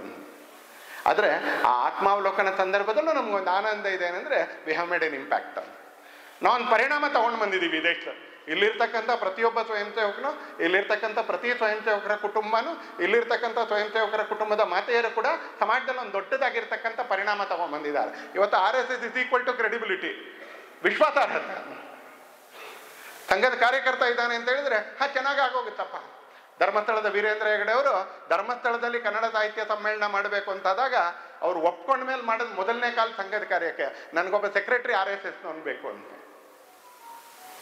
ಬಹಳ ವರ್ಷಗಳಷ್ಟು ಮುಂಚೆ, ಈಗಲ್ಲ, ಒಂದು 30 ವರ್ಷಗಳಷ್ಟು ಮುಂಚೆ ಅವ್ರು ಧರ್ಮಸ್ಥಳ ಅನ್ನೋದು ಎಷ್ಟು ದಾನ ಧರ್ಮಕ್ಕೆ ಎಷ್ಟು ಪ್ರಸಿದ್ಧ ಕೇಂದ್ರ ಅಂತ ನಮಗೆ ಚೆನ್ನಾಗಿ ಗೊತ್ತಿದೆ. ಅಲ್ಲಿ ಸಾಹಿತ್ಯ ಸಮ್ಮೇಳನ ಆಗಬೇಕು ಅಂತ ಹೇಳಿದ್ರೆ ಅವ್ರ ಕಂಡೀಷನ್, ಯಾಕಂದರೆ ರಾಜಕೀಯವಾಗಿ ವಿರೋಧಿಗಳಿದ್ದಂಥ ಸಮಯ ಅದು. ಹಾಗಾಗಿ ಅವ್ರು ಒಪ್ಕೊಳ್ಳೋಕ್ಕಿಂತ ಮುಂಚೆ ಹಾಕಿದ ಕಂಡೀಷನ್ನು ಮತ್ತು ಒಪ್ಕೊಂಡ ನಂತರ ಮಾಡಿದ ಮೊದಲನೇ ಫೋನ್ ಕಾಲು ಅವೆರಡು ಅಂತ ಕೇಳಿದ್ರೆ, ನಂದು ಅದೇನು ಸ್ವಾಗತ ಸಮಿತಿ ಆಗುತ್ತೆ, ಆ ಸ್ವಾಗತ ಸಮಿತಿಗೆ ಸೆಕ್ರೆಟರಿ ಯಾರಾದರೂ ಒಬ್ಬರು RSSನವರೇ ಬೇಕು. ಸಂಘದ ಕಾರ್ಯಾಲಯಕ್ಕೆ ಫೋನ್ ಮಾಡಿ ಸಂಘದ ಕಡೆಯಿಂದ ಒಬ್ಬ ಕಾರ್ಯದರ್ಶಿ ನಿಯುಕ್ತಿ ಮಾಡ್ಕೊಳ್ತಾರೆ. ಉಳಿದೆಲ್ಲರೂ ಅವ್ರು ತನ್ನ ಹಿತೈಷಿಗಳನ್ನ, ತನ್ನ ಪರಿಚಯದವ್ರನ್ನ ಜೋಡಿಸ್ಕೊಳ್ತಾರೆ. ಆದರೆ ಒಬ್ಬ ಕಾರ್ಯದರ್ಶಿ ಸಾಹಿತ್ಯ ಸಮ್ಮೇಳನ ಚೆನ್ನಾಗಿ ಆಗಬೇಕು ಅಂತ ಹೇಳಿದ್ರೆ ಯಾರಾದರೂ RSSನವ್ರು ಬೇಕು. RSSನಲ್ಲಿ ಸಾಹಿತ್ಯ ಸಮ್ಮೇಳನವನ್ನು ಚೆನ್ನಾಗಿ ಮಾಡೋದು ಹೇಗೆ ಅಂತ ಟ್ರೈನಿಂಗ್ ಕೊಡ್ತಾರಾ ಅಂತ ಕೇಳಿದ್ರೆ ಏನು ಕೊಡಲ್ಲ. ನಮ್ಮ ಶಾಖೆಗಳಲ್ಲಿ ಕಬಡ್ಡಿ ಆಡಿಸ್ತಾರೆ, ನಮ್ಮ ಶಾಖೆಯಲ್ಲಿ ಇನ್ಯಾವುದೋ ಒಂದು ಆಟ ಆಡಿಸ್ತಾರೆ. ಅಲ್ಲಿ ಸಾಹಿತ್ಯ ಸಮ್ಮೇಳನ ಚೆನ್ನಾಗಿ ಮಾಡೋದು ಹೇಗೆ ಅಂತ ಕಲಿಸ್ಕೊಡೋದಿಲ್ಲ. ಆದರೆ ನಿಧಾನಕ್ಕೊಂದು ಸ್ವಭಾವ ಬರುತ್ತೆ, ನನ್ನ ಸುತ್ತಮುತ್ತ ಏನೇನಿದೆಯೋ ಅದೆಲ್ಲವೂ ಚೆನ್ನಾಗಿ ಆಗುವಾಗ ನೋಡ್ಕೊಳ್ಬೇಕು. ಸುತ್ತಮುತ್ತ ಒಂದು ನದಿ ಹರಿತಾ ಹರಿತಾ ಹರಿತಾ ತನ್ನ ಎಡ ಬಲಗಳಲ್ಲಿರ್ತಕ್ಕಂಥ ಜೀವನವನ್ನು ಸಮೃದ್ಧ ಮಾಡಿದ ಹಾಗೆ, ಒಂದು ಮರ ಬೆಳೀತಾ ಬೆಳೀತಾ ಬೆಳೀತಾ ಬೆಳೀತಾ ತನ್ನ ಪರಿಸರದಲ್ಲಿ ಶುದ್ಧ ಗಾಳಿ, ತನ್ನ ಪರಿಸರದಲ್ಲಿ ಒಂದು ಆಹ್ಲಾದಕರವಾಗಿರ್ತಕ್ಕಂಥ ವಾತಾವರಣ, ಅದರ ನೆರಳಿನಲ್ಲಿ ಪಕ್ಷಿಗಳು, ಪ್ರಾಣಿಗಳು ಜೊತೆಗೆ ಮಕ್ಕಳು ಆಡ್ಬೋದಾಗಿರ್ತಕ್ಕಂಥ ಒಂದು ವಾತಾವರಣ ಹೇಗೆ ಒಂದು ಮರ ನಿರ್ಮಾಣ ಮಾಡುತ್ತೋ ಹಾಗೆ ಸಂಘ ಮರನೇ ಹಸುನ್ ಸಾಕುತ್ತೆ ಅಂತೇನಿಲ್ಲ, ಮರನೇ ಮಗುನ್ ಪಾಲಿಸುತ್ತೆ ಅಂತೇನಿಲ್ಲ. ಆದರೆ ಆ ಮರದ ನೆರಳು ಒಂದು ಮಗುವಿಗೆ ಜಾಗ ಆಗುತ್ತೆ, ಒಂದು ಪಕ್ಷಿಗೆ ಆಶ್ರಯ ತಾಣ ಆಗುತ್ತೆ, ಒಂದು ನದಿಯ ನೀರು ಅಕ್ಕಪಕ್ಕದಲ್ಲಿ ಜೀವ ಸೃಷ್ಟಿ ಮಾಡುತ್ತೆ. ಹಾಗೆ ಸಂಘ ಹರಿತಾ ಹರಿತಾ ಹರಿತಾ ಹರಿತಾ ಹರಿತಾ ಕಳೆದ 100 ವರ್ಷಗಳಲ್ಲಿ ಸಮಾಜದಲ್ಲಿ ಪ್ರತಿ ಕ್ಷೇತ್ರದಲ್ಲಿ ಎಲ್ಲ ಅದು ಸ್ವಲ್ಪ ದಿನದಿಂದ ನಡ್ಕೊಂಡು ಬರ್ತಾ ಇದೆಯೋ ಅಂತ ಎಲ್ಲ ಕಡೆಗಳಲ್ಲಿ ಆ ಏರಿಯಾದಲ್ಲಿ ಆ ಪ್ರದೇಶದಲ್ಲಿ ನಡೀತಾ ಇರ್ತಕ್ಕಂಥ ಚಟುವಟಿಕೆಗಳನ್ನ ನಿಧಾನಕ್ಕೆ ಪ್ರಭಾವಿಸಲಿಕ್ಕೆ ಪ್ರಾರಂಭ ಆಯಿತು. ಗಣಪತಿ ಉತ್ಸವ ಮಾಡ್ತಾ ಇದ್ದೀವಿ, ಕೇಸರಿ ಧ್ವಜ ಕಟ್ಟಬೇಕು. ದುರ್ಗಾ ಪೂಜಾ ಪೆಂಡಾಲ್ ಮಾಡ್ತಾ ಇದ್ದೀವಿ, ಆಪರೇಷನ್ ಸಿಂಧೂರ್ನ ಪ್ರತಿಕೃತಿ ಮಾಡಬೇಕು. ಬಿಜೆಪಿಯವರಲ್ಲ ಹೇಳ್ತೀವಿ. ಚಿತ್ರದುರ್ಗದಲ್ಲಿ ಗಣಪತಿ ಮೆರವಣಿಗೆ ನಡೆಯುತ್ತೆ, ಇಡೀ ಸಮಾಜ ಸೇರ್ಕೊಂಡು ಮಾಡುತ್ತೆ. ನಮ್ಮ ಶಕ್ತಿನೇ ಇಲ್ಲ ಅದು ಅಷ್ಟೊಂದು. ಅದು ನಾವು ಮಾಡ್ತಾ ಇದ್ದೀವಿ ಅಂತ ಹೇಳಕ್ಕೆ ನಮ್ಮ ಹತ್ರ ಶಕ್ತಿನೇ ಇಲ್ಲ ಅಂತಲೇ 1 ಲಕ್ಷ ಜನ ಸೇರ್ತಾರೆ ಗಣಪತಿ ಉತ್ಸವದ ಮೆರವಣಿಗೆಗೆ. ಅದರಲ್ಲಿರ್ತಕ್ಕಂಥ ಥೀಮ್ ನೋಡಿದ್ರೆ, ಅದರಲ್ಲಿರ್ತಕ್ಕಂಥ ಸಂದೇಶಗಳನ್ನ ನೋಡಿದ್ರೆ ನೀವು ಅಲ್ಲಿರ್ತಕ್ಕಂಥವ್ರು ಎಲ್ಲರೂ ಸಾಮಾಜಿಕ ಸಮರಸತೆಯ, ಪರಿಸರ ಸಂರಕ್ಷಣೆಯ, ದೇಶಭಕ್ತಿಯ, ಆಪರೇಷನ್ ಸಿಂಧೂರ್ನ ಈ ಎಲ್ಲ ಸಂದೇಶಗಳನ್ನ ಕೊಡ್ತಾರೆ ಅನ್ಸನೆ. ನಡೀತಾ ಇರೋದು ಜಾತ್ರೆ ಯಾರ್ದು ಅಂತ ಕೇಳಿದ್ರೆ ಗಣಪತಿ ಉತ್ಸವ ನಡೀತಾ ಇರೋದು. ಆದರೆ ಸಂದೇಶ ಏನು ಅಂತ ಕೇಳಿದ್ರೆ ದೇಶಭಕ್ತಿದು. ದುರ್ಗಾ ಪೂಜೆ ನಡೀತಾ ಇರ್ತಕ್ಕಂಥ ಸಂದೇಶ ಏನು ಅಂತ ಕೇಳಿದ್ರೆ ಪರಿಸರ ಸಂರಕ್ಷಣೆದು. ಹೀಗೆ ನಿಧಾನಕ್ಕೆ ಆ ಆಶ್ರಯದಲ್ಲಿ ಉಳಿದೆಲ್ಲ ಬದುಕಿನ ಸಜ್ಜನ ಪದ್ಧತಿಗಳು ಕೂಡ, ಸದಾಚಾರಗಳನ್ನು ಕೂಡ ಜೋಡಿಸ್ಕೊಳ್ತಾ ಸಮಾಜ ನಡ್ಕೊಂಡು ಹೋಗ್ಲಿಕ್ಕೆ ಆರಂಭ ಆಯಿತು. ಇವತ್ತು ಆ ಯಾತ್ರೆಗೆ ಒಂದು 100 ವರ್ಷಗಳು. ಆ ಥರದೆಲ್ಲ ಚಟುವಟಿಕೆಗಳಿಗೆ ಅನೇಕ ಸಂಘಟನೆಗಳು ತೊಡಗಿಕೊಳ್ತು. ಹಾಗೆ ಸಾಮಾನ್ಯ ಜೀವನ ಕೂಡ ನಾವು ಸಂಘದ ಪ್ರೇರಣೆಯಿಂದ ಇದನ್ನು ಮಾಡ್ತಾ ಇದ್ದೀವಿ ಅಂತ ಹೇಳ್ತಕ್ಕಂಥ ಸಾವಿರಾರು ಸಂಘಟನೆಗಳು ನಿಮಗೆ ಯಲಹಂಕ ಏರ್ಪೋರ್ಟು ಹೆಬ್ಬಾಳ ಸುತ್ತಮುತ್ತ ನಿಮಗೆ ಸಿಗುತ್ತೆ. ನಾವು ಸಂಘದ ಪ್ರೇರಣೆಯಿಂದ ಇದನ್ನು ಮಾಡ್ತಾ ಇದ್ದೀವಿ ಅಂತ. ನಾವೆಲ್ಲೂ ಬೋರ್ಡ್ ಹಾಕ್ಕೊಳ್ಳಿಲ್ಲ, ಇವರೆಲ್ಲ ನಮಗೆ ಕೃತಜ್ಞತೆ ಅರ್ಪಿಸ್ತಾ ಇದ್ದಾರೆ ಅಂತ ಬೋರ್ಡ್ ಹಾಕ್ಕೊಳ್ಳಿಲ್ಲ. ಯಾಕಂದರೆ ಡಾಕ್ಟರ್ ಜಿ ಅವ್ರು ಹೇಳಿದರು, ನಿಧಾನಕ್ಕೆ ಸಂಘ ಸಮಾಜ ಆಗ್ಬಿಡ್ಬೇಕು, ಸಮಾಜದಲ್ಲಿನೇ ಆಗ್ಬಿಡ್ಬೇಕು. ಹೀಗಾಗಿ ನಾವೊಂದು ಪ್ರತ್ಯೇಕವಾಗಿರ್ತಕ್ಕಂಥ ಬೋರ್ಡ್ ಹಾಕ್ಕೊಳ್ಳಿಲ್ಲ ಅಂತ. ಶಿವಮೊಗ್ಗ ಜಿಲ್ಲೆಯಲ್ಲಿ ಒಂದು ಊರು, ಆ ಊರಿನಲ್ಲಿ ಸಂಘದ ಕೆಲಸ ಚೆನ್ನಾಗಿದೆ ಅಂತ ನಾನು ಅಲ್ಲಿ ಪ್ರಚಾರಕ್ಕಾಗಿದ್ದೆ. ಅಲ್ಲಿ ಊರಿನಲ್ಲಿ ಶಾಖೆಗೆ ಈಗ ಬರದೇ ಇರ್ತಕ್ಕಂಥ ಒಬ್ಬರು ವಯಸ್ಸಾಗಿರೋರ ಮನೆಗೆ ನಾನು ಹೋಗಿದ್ದೆ. ಹತ್ರ ಒಂದು 70-75 ವಯಸ್ಸು ಮಹಿಳೆಗೆ, ಪುರುಷರು ಅಲ್ಲ ಮಹಿಳೆ. ಆ ಮಹಿಳೆ ಮನೇಲಿ ಕಾಫಿ ಕೊಟ್ಟು ನನಗೆ ಮೊದಲು ಹೇಳಿದ್ದೇನು ಅಂತ ಕೇಳಿದ್ರೆ, ನಮ್ದು ಉಳಿದೆಲ್ಲ ಪದ್ಧತಿಗಳಲ್ಲಿ ತುಂಬ ಒಳ್ಳೆ ಊರಪ್ಪ, ಉಳಿದೆಲ್ಲ ಪದ್ಧತಿಗಳಲ್ಲಿ ಧಾರ್ಮಿಕ ವಿಷಯದಲ್ಲಿ ನಮ್ಮ ಒಳ್ಳೆ ಊರು. ಆದರೆ ಅದೆಲ್ಲ ಮಾಡ್ತಾ ಇದ್ದವರು ಸಿಕ್ಕಾಪಟ್ಟೆ ಸಿಗರೇಟು ಸೇರ್ತಾ ಇದ್ರು, ಸಿಕ್ಕಾಪಟ್ಟೆ ಗುಟ್ಕಾನು ತಿಂತಾ ಇದ್ರು, ಸಿಕ್ಕಾಪಟ್ಟೆ ಜೂಜು ಆಡ್ತಾ ಇದ್ರು. ಇದು ಮೂರು ಮಾಡ್ತಾ ಇದ್ರು ಅಂತ. ಸಿಗರೇಟು ಸೇರ್ತಾ ಇದ್ರು, ಗುಟ್ಕಾನು ತಿಂತಾ ಇದ್ರು, ಜೂಜು ಆಡ್ತಾ ಇದ್ರು ಅಂತ. ನನ್ನ ಸಂಘಕ್ಕೆ ಕೃತಜ್ಞ ಅಂತ ಅವ್ರು ಹೇಳ್ತಾರೆ. ನನ್ನ ಮನೆ ಮಗ, ಅವ್ರ ಮಗ ಯಾರು ಅನ್ನೋದು ನನಗೆ ಚೆನ್ನಾಗಿ ಗೊತ್ತು. ನಮ್ಮ ಮಗ ಕೂಡ ಅವ್ನು ಜೂಜಾಡಿ ಎಲ್ಲ ಕಳ್ಕೊಳ್ತಾ ಇದ್ದ, ಒಳ್ಳೆ ಸಂಪಾದನೆ ಮಾಡ್ತಾ ಇದ್ದ, ಜೂಡಾಡಿ ಎಲ್ಲ ಕಳ್ಕೊಳ್ತಾ. ಹಬ್ಬ ಒಳ್ಳೆ ಪೂಜೆ ಮಾಡಿ ಬಂದ್ಬಿಟ್ಟು ಇಸ್ಪೀಟ್ ಆಡ್ತಾ ಇದ್ರು, ಇಸ್ಪೀಟಲ್ಲಿ ದುಡ್ಡು ಕಳ್ಕೊಳ್ತಾ ಇದ್ರು. ನನಗೆ RSSಗೆ ಹೋಗೋಕ್ಕಾಗಿಲ್ಲ, ಆ ತಾಯಿ ಹೇಳಿದ್ದಷ್ಟೇ. ನನಗೆ RSSಗೆ ಹೋಗೋಕ್ಕಾಗಿಲ್ಲ, ಯಾಕಂದ್ರೆ ನೀವು ಬಿಡೋದಿಲ್ಲ. ಆದರೆ ನಾನು RSSಗೆ ಯಾವಾಗಲೂ ಕೃತಜ್ಞ ಆಗಿರ್ತೀನಿ. ಯಾಕೆ ಅಂತ ಕೇಳಿದ್ರೆ, ಇವತ್ತು ಸಿಗರೇಟು, ಗುಟ್ಕಾ ಮತ್ತು ಜೂಜಾಡೋದ್ರಲ್ಲಿ 100ರಲ್ಲಿ 1 ಭಾಗ ಕೂಡ ನಮ್ಮ ಊರಲ್ಲಿ ಉಳ್ಕೊಂಡಿಲ್ಲ. 30 ವರ್ಷ ಆಯ್ತು ನಮ್ಮೂರಿಗೆ RSS ಬಂದು ಅಂತ ಆ ತಾಯಿ ಹೇಳಿ. ನಾವು ನಮ್ಮ ಬೈಠಕಲ್ಲಿ ಹೇಳಿದ್ದಲ್ಲ, ನಮ್ಮ ಸಂಘ ಚಾಲಕರು ನಮ್ಮ ಕಾರ್ಯವಾರ ಹೇಳಿದ ಘಟನೆ ಅಲ್ಲ. ಒಂದು ಊರಿನಲ್ಲಿ ಇರ್ತಕ್ಕಂಥ ಒಬ್ಬ ಮುಗ್ಧ ತಾಯಿ ಹೇಳಿರ್ತಕ್ಕಂಥ ಮಾತು. ನಾನು ಹೋದಾಗ ಈಗ 40-45 ವರ್ಷ ಆಗಿದೆ ಆ ಊರಿನಲ್ಲಿ ಸಂಘಕ್ಕೆ. ನಮ್ಮೂರಿಗೆ RSS ಬಂದು 30 ವರ್ಷ ಆಯ್ತಪ್ಪ. ಈ 30 ವರ್ಷದಲ್ಲಿ ನಿಧಾನಕ್ಕಾಗಿರೋ ದೊಡ್ಡ ಪರಿಣಾಮ ಏನಂದರೆ, ನನ್ನಂಥ ಅನೇಕ ಮನೆ ಮಕ್ಕಳು ಈ 3ರಿಂದಲೂ, ಸಿಗರೇಟಿಂದಲೂ, ಗುಟ್ಕಾದಿಂದಲೂ, ಜೂಜಿಂದಲೂ ಇವತ್ತು 100ಕ್ಕೆ 99% ಬಂದ್ಬಿಟ್ಟಿಲ್ಲ. ನನಗೆ ವಿಶ್ವಾಸ ಇದೆ, ಇನ್ನೊಂದು ಸ್ವಲ್ಪ ವರ್ಷ ಹೋದರೆ ಇನ್ನೊಂದಷ್ಟು ಜನ ಹೊರಗೆ ಬಂದ್ಬಿಡ್ತಾರೆ ಅಂತಕ್ಕಂಥ ವಿಶ್ವಾಸ ಇದೆ. RSS ಏನು ಪರಿಣಾಮ ಬೀರುತ್ತೆ ಅಂತ ಕೇಳಿದವ್ರಿಗೆ, RSS ಏನು ಮಾಡ್ತು ಅಂತ ಕೇಳಿದಂಥವ್ರಿಗೆ ಇದೊಂದು ಸಣ್ಣದಾಗಿರ್ತಕ್ಕಂಥ ಉದಾಹರಣೆ. ಈ ಥರ 1000 ಸಂಗತಿಗಳನ್ನ ಹೇಳ್ತಾ ಇರ್ಬೋದು ಅಂತ, ಈ ಥರ 1000 ಕೆಲಸಗಳನ್ನ ಹೇಳ್ತಾ ಇರ್ಬೋದು. ಈ ಥರ ಮಾಡ್ತಾ ಮಾಡ್ತಾ ಸಂಘ ಬೆಳೀತಾ ಬಂತು, ಅನೇಕ ಚಟುವಟಿಕೆಗಳಲ್ಲಿ ತೊಡಗಿಕೊಳ್ತಾ. ದೇಶಕ್ಕೆ ಯಾವಾಗ ಆಪತ್ತು ಬಂತ, ಮನುಷ್ಯ ನಿರ್ಮಿತ ಇರ್ಬೋದು, ಪ್ರಾಕೃತಿಕ ಇರ್ಬೋದು, ನೈಸರ್ಗಿಕ ಇರ್ಬೋದು, ಸಂಘ ಸ್ವಯಂ ಸೇವಕರು ಯಾರೋ ಹೇಳಬೇಕು ಅಂತ ಕಾಯಲಿಲ್ಲ. ನಮಗೆ ಮೇಲ್ಗಡೆಯಿಂದ ಕೇಶವ ಕೃಪಾದಿಂದ ಫೋನ್ ಬರಬೇಕು, ನಾಗ್ಪುರದಲ್ಲಿರ್ತಕ್ಕಂಥ ರೇಷ್ಮೆಬಾಗಿಂದ ಸಂಘದ ಕಾರ್ಯಾಲಯದಿಂದ ಫೋನ್ ಬರಬೇಕು, ಇಲ್ಲ. ಯಾಕಂದರೆ ಸಂಘ ಅಲ್ಲಲ್ಲಿಯ ವ್ಯಕ್ತಿಗಳ ಮಧ್ಯದಲ್ಲಿ ಕರ್ತವ್ಯದ ಭಾವನೆಯನ್ನು ನಿರ್ಮಾಣ ಮಾಡ್ತು. ನನ್ನ ಪರಿಸರ ನಾನು ತೊಡಗ್ಕೋಬೇಕು, ನನ್ನ ಪರಿಸರ ನಾನು ತೊಡಗ್ಕೋಬೇಕು.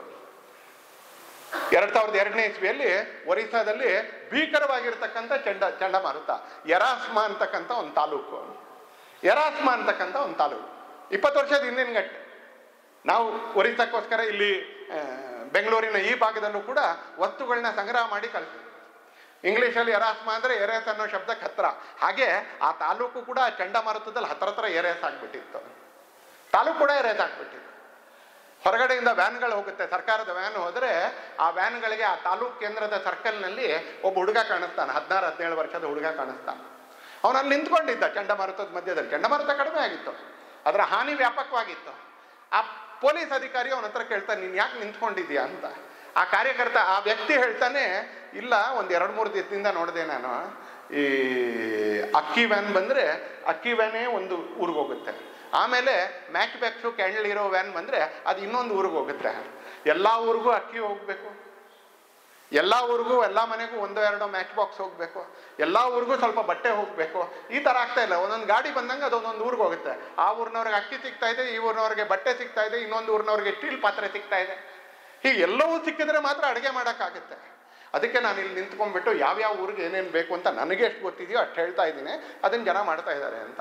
ಅವನ ಕೈಯಲ್ಲಿ ಒಂದು ನೋಟ್ ಪುಸ್ತಕ ಇಟ್ಕೊಂಡು ನಿಂತಿದ್ದ. ಅರ್ಧಂಬರ್ಧ ಬಟ್ಟೆ ಹರಿದೋಗಿದೆ. ಪೊಲೀಸ್ ಅಧಿಕಾರಿಗೆ ಆಶ್ಚರ್ಯ ಆಗುತ್ತೆ, ನಾವು ಮಾಡಬೇಕಾಗಿರೋ ಕೆಲಸ ಇವನು ಮಾಡ್ತಾ ಇದ್ದಾನಲ್ಲ ಅಂತ ಹೇಳ್ಬಿಟ್ಟು ಕೇಳ್ತಾರೆ, ನೀನು ಯಾರಪ್ಪ ನೀನು ಅಂತ ಕೇಳ್ತಾರೆ. ಆತ ತನ್ನ ಹೆಸರು ಹೇಳ್ಬಿಟ್ಟು ಹೇಳ್ತಾನೆ, ನಾನು ಈ ಊರಿನ RSS ಕಾರ್ಯಕರ್ತ. ಅರೆ ನಿಮ್ಮ ಮನೆಯಲ್ಲಿ ಅಂತ ಕೇಳಿದ್ರೆ ಒಂದು ಸ್ವಲ್ಪ ದೂರದಲ್ಲಿ ತೋರಿಸ್ಬಿಟ್ಟು ಹೇಳ್ತಾನೆ, ನೋಡಿ ಅಲ್ಲಿ ಅದು ಚಂಡಮಾರುತದಲ್ಲಿ ಪೂರ್ತಿ ನಾಶ ಆಗಿದೆ. ನಿಮ್ಮ ಮನೆಯವರೆಲ್ಲ ಎಲ್ಲಿ ಅಂತ ಕೇಳಿದ್ರೆ ಅವನು ಹೇಳ್ತಾನೆ, ಎಲ್ಲರೂ ಚಂಡಮಾರುತದಲ್ಲಿ ಸತ್ತೋದ್ರು, ಮನೆಯವರೆಲ್ಲರೂ ತೀರ್ಕೊಂಡಿದ್ದಾರೆ, ಮನೆ ನಾಶ ಆಗಿದೆ, ಊರು ನಾಶ ಆಗಿದೆ, ಸ್ವಂತಕ್ಕೆ ಆತ ಸಂತ್ರಸ್ತ. ಇದರ ಮಧ್ಯದಲ್ಲಿ ಸರ್ಕಲಲ್ಲಿ ನಿಂತ್ಕೊಂಡು ಯಾವ ಗಾಡಿ ಯಾವ ಗ್ರಾಮಕ್ಕೆ ಹೋಗಬೇಕು ಅಂತ ತೋರಿಸ್ಕೊಡ್ತಾ ಇದ್ದಾನೆ ಅನ್ಸಲ್ಲ. ಆದರೆ ತನ್ನನ್ನು ತಾನು ಸುಟ್ಕೊಂಡು ಸಮಾಜಕ್ಕೆ ಒಳ್ಳೇದು ಮಾಡಬೇಕು ಅಂತಕ್ಕಂಥ ಪ್ರಯತ್ನ. ಗುಜರಾತ್ನ ಭೂಕಂಪ ಆಗುತ್ತೆ, ಮಾನಸಿ ಅಪಾರ್ಟ್ಮೆಂಟ್ಸ್ ಅಂತಕ್ಕಂಥ ಒಂದು ದೊಡ್ಡ ಕಟ್ಟಡ ಅಹಮದಾಬಾದ್ನಲ್ಲಿ. ಆ ಅಹಮದಾಬಾದ್ನ ಮಾನಸಿ ಅಪಾರ್ಟ್ಮೆಂಟ್ಸ್ನಲ್ಲಿ ಈಗಲೂ ಕೂಡ ಉತ್ತರ ಭಾರತದ ಅನೇಕ ರಾಜ್ಯಗಳಲ್ಲಿ RSS ಹೆಸರಿನಲ್ಲೇ ಭಾರತ್ ಮಾತಾ ಪೂಜನ ಉತ್ಸವ ನಡೆಯುತ್ತೆ. ಜನವರಿ 26ಕ್ಕೆ, ಜನವರಿ 26ನೇ ತಾರೀಕು ಮಧ್ಯಾಹ್ನ 3 ಗಂಟೆ ಅಷ್ಟೊತ್ತಿಗೆ ಬಾಲಕರನ್ನೆಲ್ಲ ಸೇರಿಸ್ಕೊಂಡು ಆ 9ನೇ ಕ್ಲಾಸ್ 10ನೇ ಕ್ಲಾಸಿನ ಮುಖ್ಯ ಶಿಕ್ಷಕರು ಭಾರತ್ ಮಾತಾ ಪೂಜನ ಉತ್ಸವ ಮಾಡ್ತಿರ್ತಾರೆ. 3:20, 3:30ಕ್ಕೆ ಭೂಕಂಪ ಆಗುತ್ತೆ. ಗುಜರಾತ್ನ ಭೂಕಂಪ ನಮ್ಮೆಲ್ರಿಗೂ ಗೊತ್ತಿದೆ. ಇಲ್ಲಿ ಕೂತಿರ್ತಕ್ಕಂಥ ಅನೇಕ ಮಧ್ಯವಯಸ್ಕರು ಕೂಡ ಗುಜರಾತ್ ಭೂಕಂಪಕ್ಕೆ ನಾವು ಪರಿಹಾರ ಸಂಗ್ರಹ ಮಾಡಿ ಕಳಿಸಿದ್ದೀವಿ, ಹಣ ಸಂಗ್ರಹ ಮಾಡಿ ಕಳಿಸಿದ್ದೀವಿ. ಅವನ್ ಬಿಲ್ಡಿಂಗು ಮಾನಸಿ ಅಪಾರ್ಟ್ಮೆಂಟ್ಸು ಅರ್ಧಕ್ಕೆ ಮುರ್ಕೊಂಡು ಬೀಳುತ್ತೆ. ಬೇಸ್ಮೆಂಟ್ನಲ್ಲಿ ಇವ್ರು ಶಾಖೆ ಮಾಡ್ತಾ ಇರ್ತಾರೆ. ಎಲ್ಲರ ಥರ, ಎಲ್ಲ ದೊಡ್ಡ ದೊಡ್ಡವ್ರ ಥರ ಇವರು ಕೂಡ ಓಡೋಗಿ ಮನೆ ಸೇರ್ಕೋಬೋದಾಗಿತ್ತು. ಆದರೆ ಆ 9ನೇ ವಯಸ್ಸಿನ ಹುಡುಗ ತನ್ನ ಜೊತೆ ಇರ್ತಕ್ಕಂಥ 8 ಜನ ಬಾಲಕರನ್ನು ಮಾತಾಡಿಸ್ಬಿಟ್ಟು ಈಗಂತೂ ಬೀಳೋದಂತೂ ಬಿದ್ದೋಯ್ತು, ಇನ್ನು ಬೀಳಲ್ಲ, ಈಗ ಬಿದ್ದಿರೋದ್ರ ಮಧ್ಯದಲ್ಲಿರೋ 4 ಜನರನ್ನು ಪಾರು ಮಾಡೋಣ ಅಂತೇಳಿ ಪೊಲೀಸ್ನವ್ರು ಬರೋಕ್ಕಿಂತ ಮುಂಚೆ ಆಗಿನ್ನೂ disaster management agency, SDRF, NDRF ಇವತ್ತೆಲ್ಲ ಸರ್ಕಾರಗಳು ಬದಲಾಗಿದ್ದಾವೆ. ಇವತ್ತು ತುಂಬ ಪರಿಣತಿಕರಿದ್ದಾರೆ. ಆಗ ಅದು ಯಾವುದೂ ಇರಲಿಲ್ಲ. ಪೊಲೀಸ್ನವ್ರು ಬರೋದ್ರೊಳಗೆ 19-20 ಜನರನ್ನು ಬಚಾಯಿಸ್ತಾರೆ. ಎಷ್ಟು ದೊಡ್ಡವರು ಇವರು ಅಂತ ಕೇಳಿದ್ರೆ ಮುಖ್ಯ ಶಿಕ್ಷಕ 9ನೇ ಕ್ಲಾಸ್ನವನು, ಅವನ ಜೊತೆಗಿರ್ತಕ್ಕಂಥ ಬಾಲಕ ಸ್ವಯಂ ಸೇವಕರು. ಭಾರತ್ ಮಾತಾ ಪೂಜನ ಅಂದರೆ ಫೋಟೋಗೊಂದಷ್ಟು ಹೂ ಹಾಕೋದಲ್ಲ.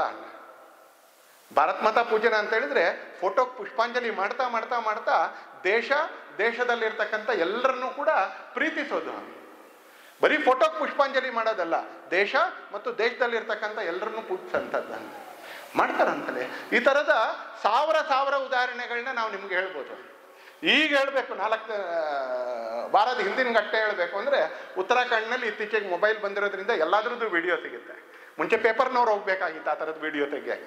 ಧರಾಲಿ ಅಂತಕ್ಕಂಥ ಗ್ರಾಮ ಕೊಚ್ಕೊಂಡು ಹೋಗುತ್ತೆ. ನೀವು ನೋಡಿದ್ದೀರಿ, ಉತ್ತರಕಾಶಿ ಜಿಲ್ಲೆಯಲ್ಲಿ ಧರಾಲಿ ಅಂತಕ್ಕಂಥ ಗ್ರಾಮ ಕೊಚ್ಕೊಂಡು ಹೋಗುತ್ತೆ. ಆ ಧರಾಲಿ ಗ್ರಾಮಕ್ಕೆ ಅನಿವಾರ್ಯವಾಗಿ ಸರ್ಕಾರ ಪ್ರವೇಶ ಮಾಡಕ್ಕೆ 3 ದಿನ ಆಗುತ್ತೆ. ಅನಿವಾರ್ಯ, ಏನು ಮಾಡೋಕ್ಕಾಗಿಲ್ಲ. ಮುಖ್ಯಮಂತ್ರಿ ಭಾಳ ಸಾಹಸ ಮಾಡಿ ಅವತ್ತು ಸಾಯಂಕಾಲ ಇಳಿತ, ಮಧ್ಯಾಹ್ನ 11-11:30 ಆಗಿದ್ದು. ನಾನು ಮುಖ್ಯಮಂತ್ರಿಗಳಿಗೆ ಫೋನ್ ಮಾಡಿದಾಗ ಪ್ರಯತ್ನ ಮಾಡ್ತಾ ಇದ್ದೀನಿ, ಎಲ್ಲೂ ಇಳಿಯೋಕ್ಕಾಗ್ತಾ ಇಲ್ಲ, ಎಲ್ಲೂ ಹೋಗೋಕ್ಕಾಗ್ತಾ ಇಲ್ಲ. 5 ಗಂಟೆ ಅಷ್ಟೊತ್ತಿಗೆ ಫೋನ್ ಮಾಡಿದ್ರು, ಇಲ್ಲ ಇಳಿದಿದ್ದೀನಿ, ಬಟ್ ಇಳಿದಿರೋನು ನಾನೊಬ್ಬನೇ, ನಾನು ಏನೂ ಮಾಡೋಕ್ಕಾಗಲ್ಲ, ಬಟ್ ಇಲ್ಲೇ ಇರ್ತೀನಿ ಇವತ್ತು ರಾತ್ರಿ ಅಂತ ಹೇಳಿದ್ರು ಅಂತ. ಆ ಧರಾಲಿ ಅಂತಕ್ಕಂಥ ಗ್ರಾಮಕ್ಕೆ ಸರ್ಕಾರ ಪ್ರವೇಶ ಮಾಡೋದು ಇಷ್ಟು ಕಷ್ಟ. 3.5 ಕಿಲೋಮೀಟ್ರು ಮಣ್ಣು ಜರ್ಕೊಂಬಂದ್ಬಿಟ್ಟಿತ್ತು. ಅದನ್ನು ದಾಟ್ಕೊಂಡು ನಡ್ಕೊಂಡು ಬರಬೇಕಾಗಿತ್ತು ಪೊಲೀಸ್ನವರು ಮತ್ತು ರೆವಿನ್ಯೂ ಆಫೀಸರ್ಸ್. ಭಾಳ ಕಷ್ಟಪಟ್ಟು ಮುಖ್ಯಮಂತ್ರಿ ಅಲ್ಲಿ ಲ್ಯಾಂಡ್ ಆಗ್ತಾರಂತಲೇ. ಆದರೆ ಮುಖ್ಯಮಂತ್ರಿ ಲ್ಯಾಂಡ್ ಆಗೋಕ್ಕೆ ಭಾಳ ಕಷ್ಟ ಆಗುವಂಥ ಜಾಗದಲ್ಲಿ ಎಲ್ಲಿ ಆಪತ್ತು ನಡೆದಿತ್ತಲ್ಲ, ಆ ಏರಿಯಾದಲ್ಲಿ ಇರ್ತಕ್ಕಂಥ ಸ್ವಯಂ ಸೇವಕರು ತಮ್ಮ ದುಃಖ ದೊಡ್ಡದು ಅಂತ ಅಂದ್ಕೊಳ್ಳಿಲ್ಲ. ಕೇಶವ್ ಕುಮಾರ್ ಥರದ್ದೇ, ಹರೀಶ್ ಬಾಬು ಥರದವರೇ ಒಬ್ಬರು ಸಂಘ ಚಾಲಕರಲ್ಲಿ, ವಿಭಾಗ ಸಂಘ ಚಾಲಕರು. ಆ ವಿಭಾಗ ಸಂಘ ಚಾಲಕರು ಅದೇ ಪರಿಸರದಲ್ಲಿ ಇದ್ದವರು. ಅವ್ರು ನಡೆಯೋಕ್ಕೆ ಸಾಧ್ಯ ಇತ್ತು, ನಡ್ಕೊಂಡು ಪರಿಹಾರ ಕೆಲಸದಲ್ಲಿ ತೊಡಗಕ್ಕೆ ಸಾಧ್ಯ ಇತ್ತು. ಅಕ್ಕಿ ಮೂಟೆ ಹೊತ್ಕೊಂಡು ವಿಭಾಗ ಸಂಘ ಚಾಲಕರು ಮನೆಗೆ ಹೋಗ್ಬಿಟ್ಟು ಪರಿಹಾರ ಶಿಬಿರಕ್ಕೆ ಅಕ್ಕಿ ಕೊಡುವಂಥ ಕೆಲಸ ಮಾಡ್ತಾರೆ. ವಿಭಾಗ ಸಂಘ ಚಾಲಕರು, ಅಲ್ಲಿನ ವಿಭಾಗ ಸಂಘ ಚಾಲಕರು ಹತ್ರ 12 ಮೂಟೆ ಸಣ್ಣ ಚೀಲ ಅಕ್ಕಿನ ಹೊತ್ಕೊಂಡೋಗಿ ಆ ಜಾಗಕ್ಕೆ ಕೊಡ್ತಾರೆ ಅಂತಾನೆ.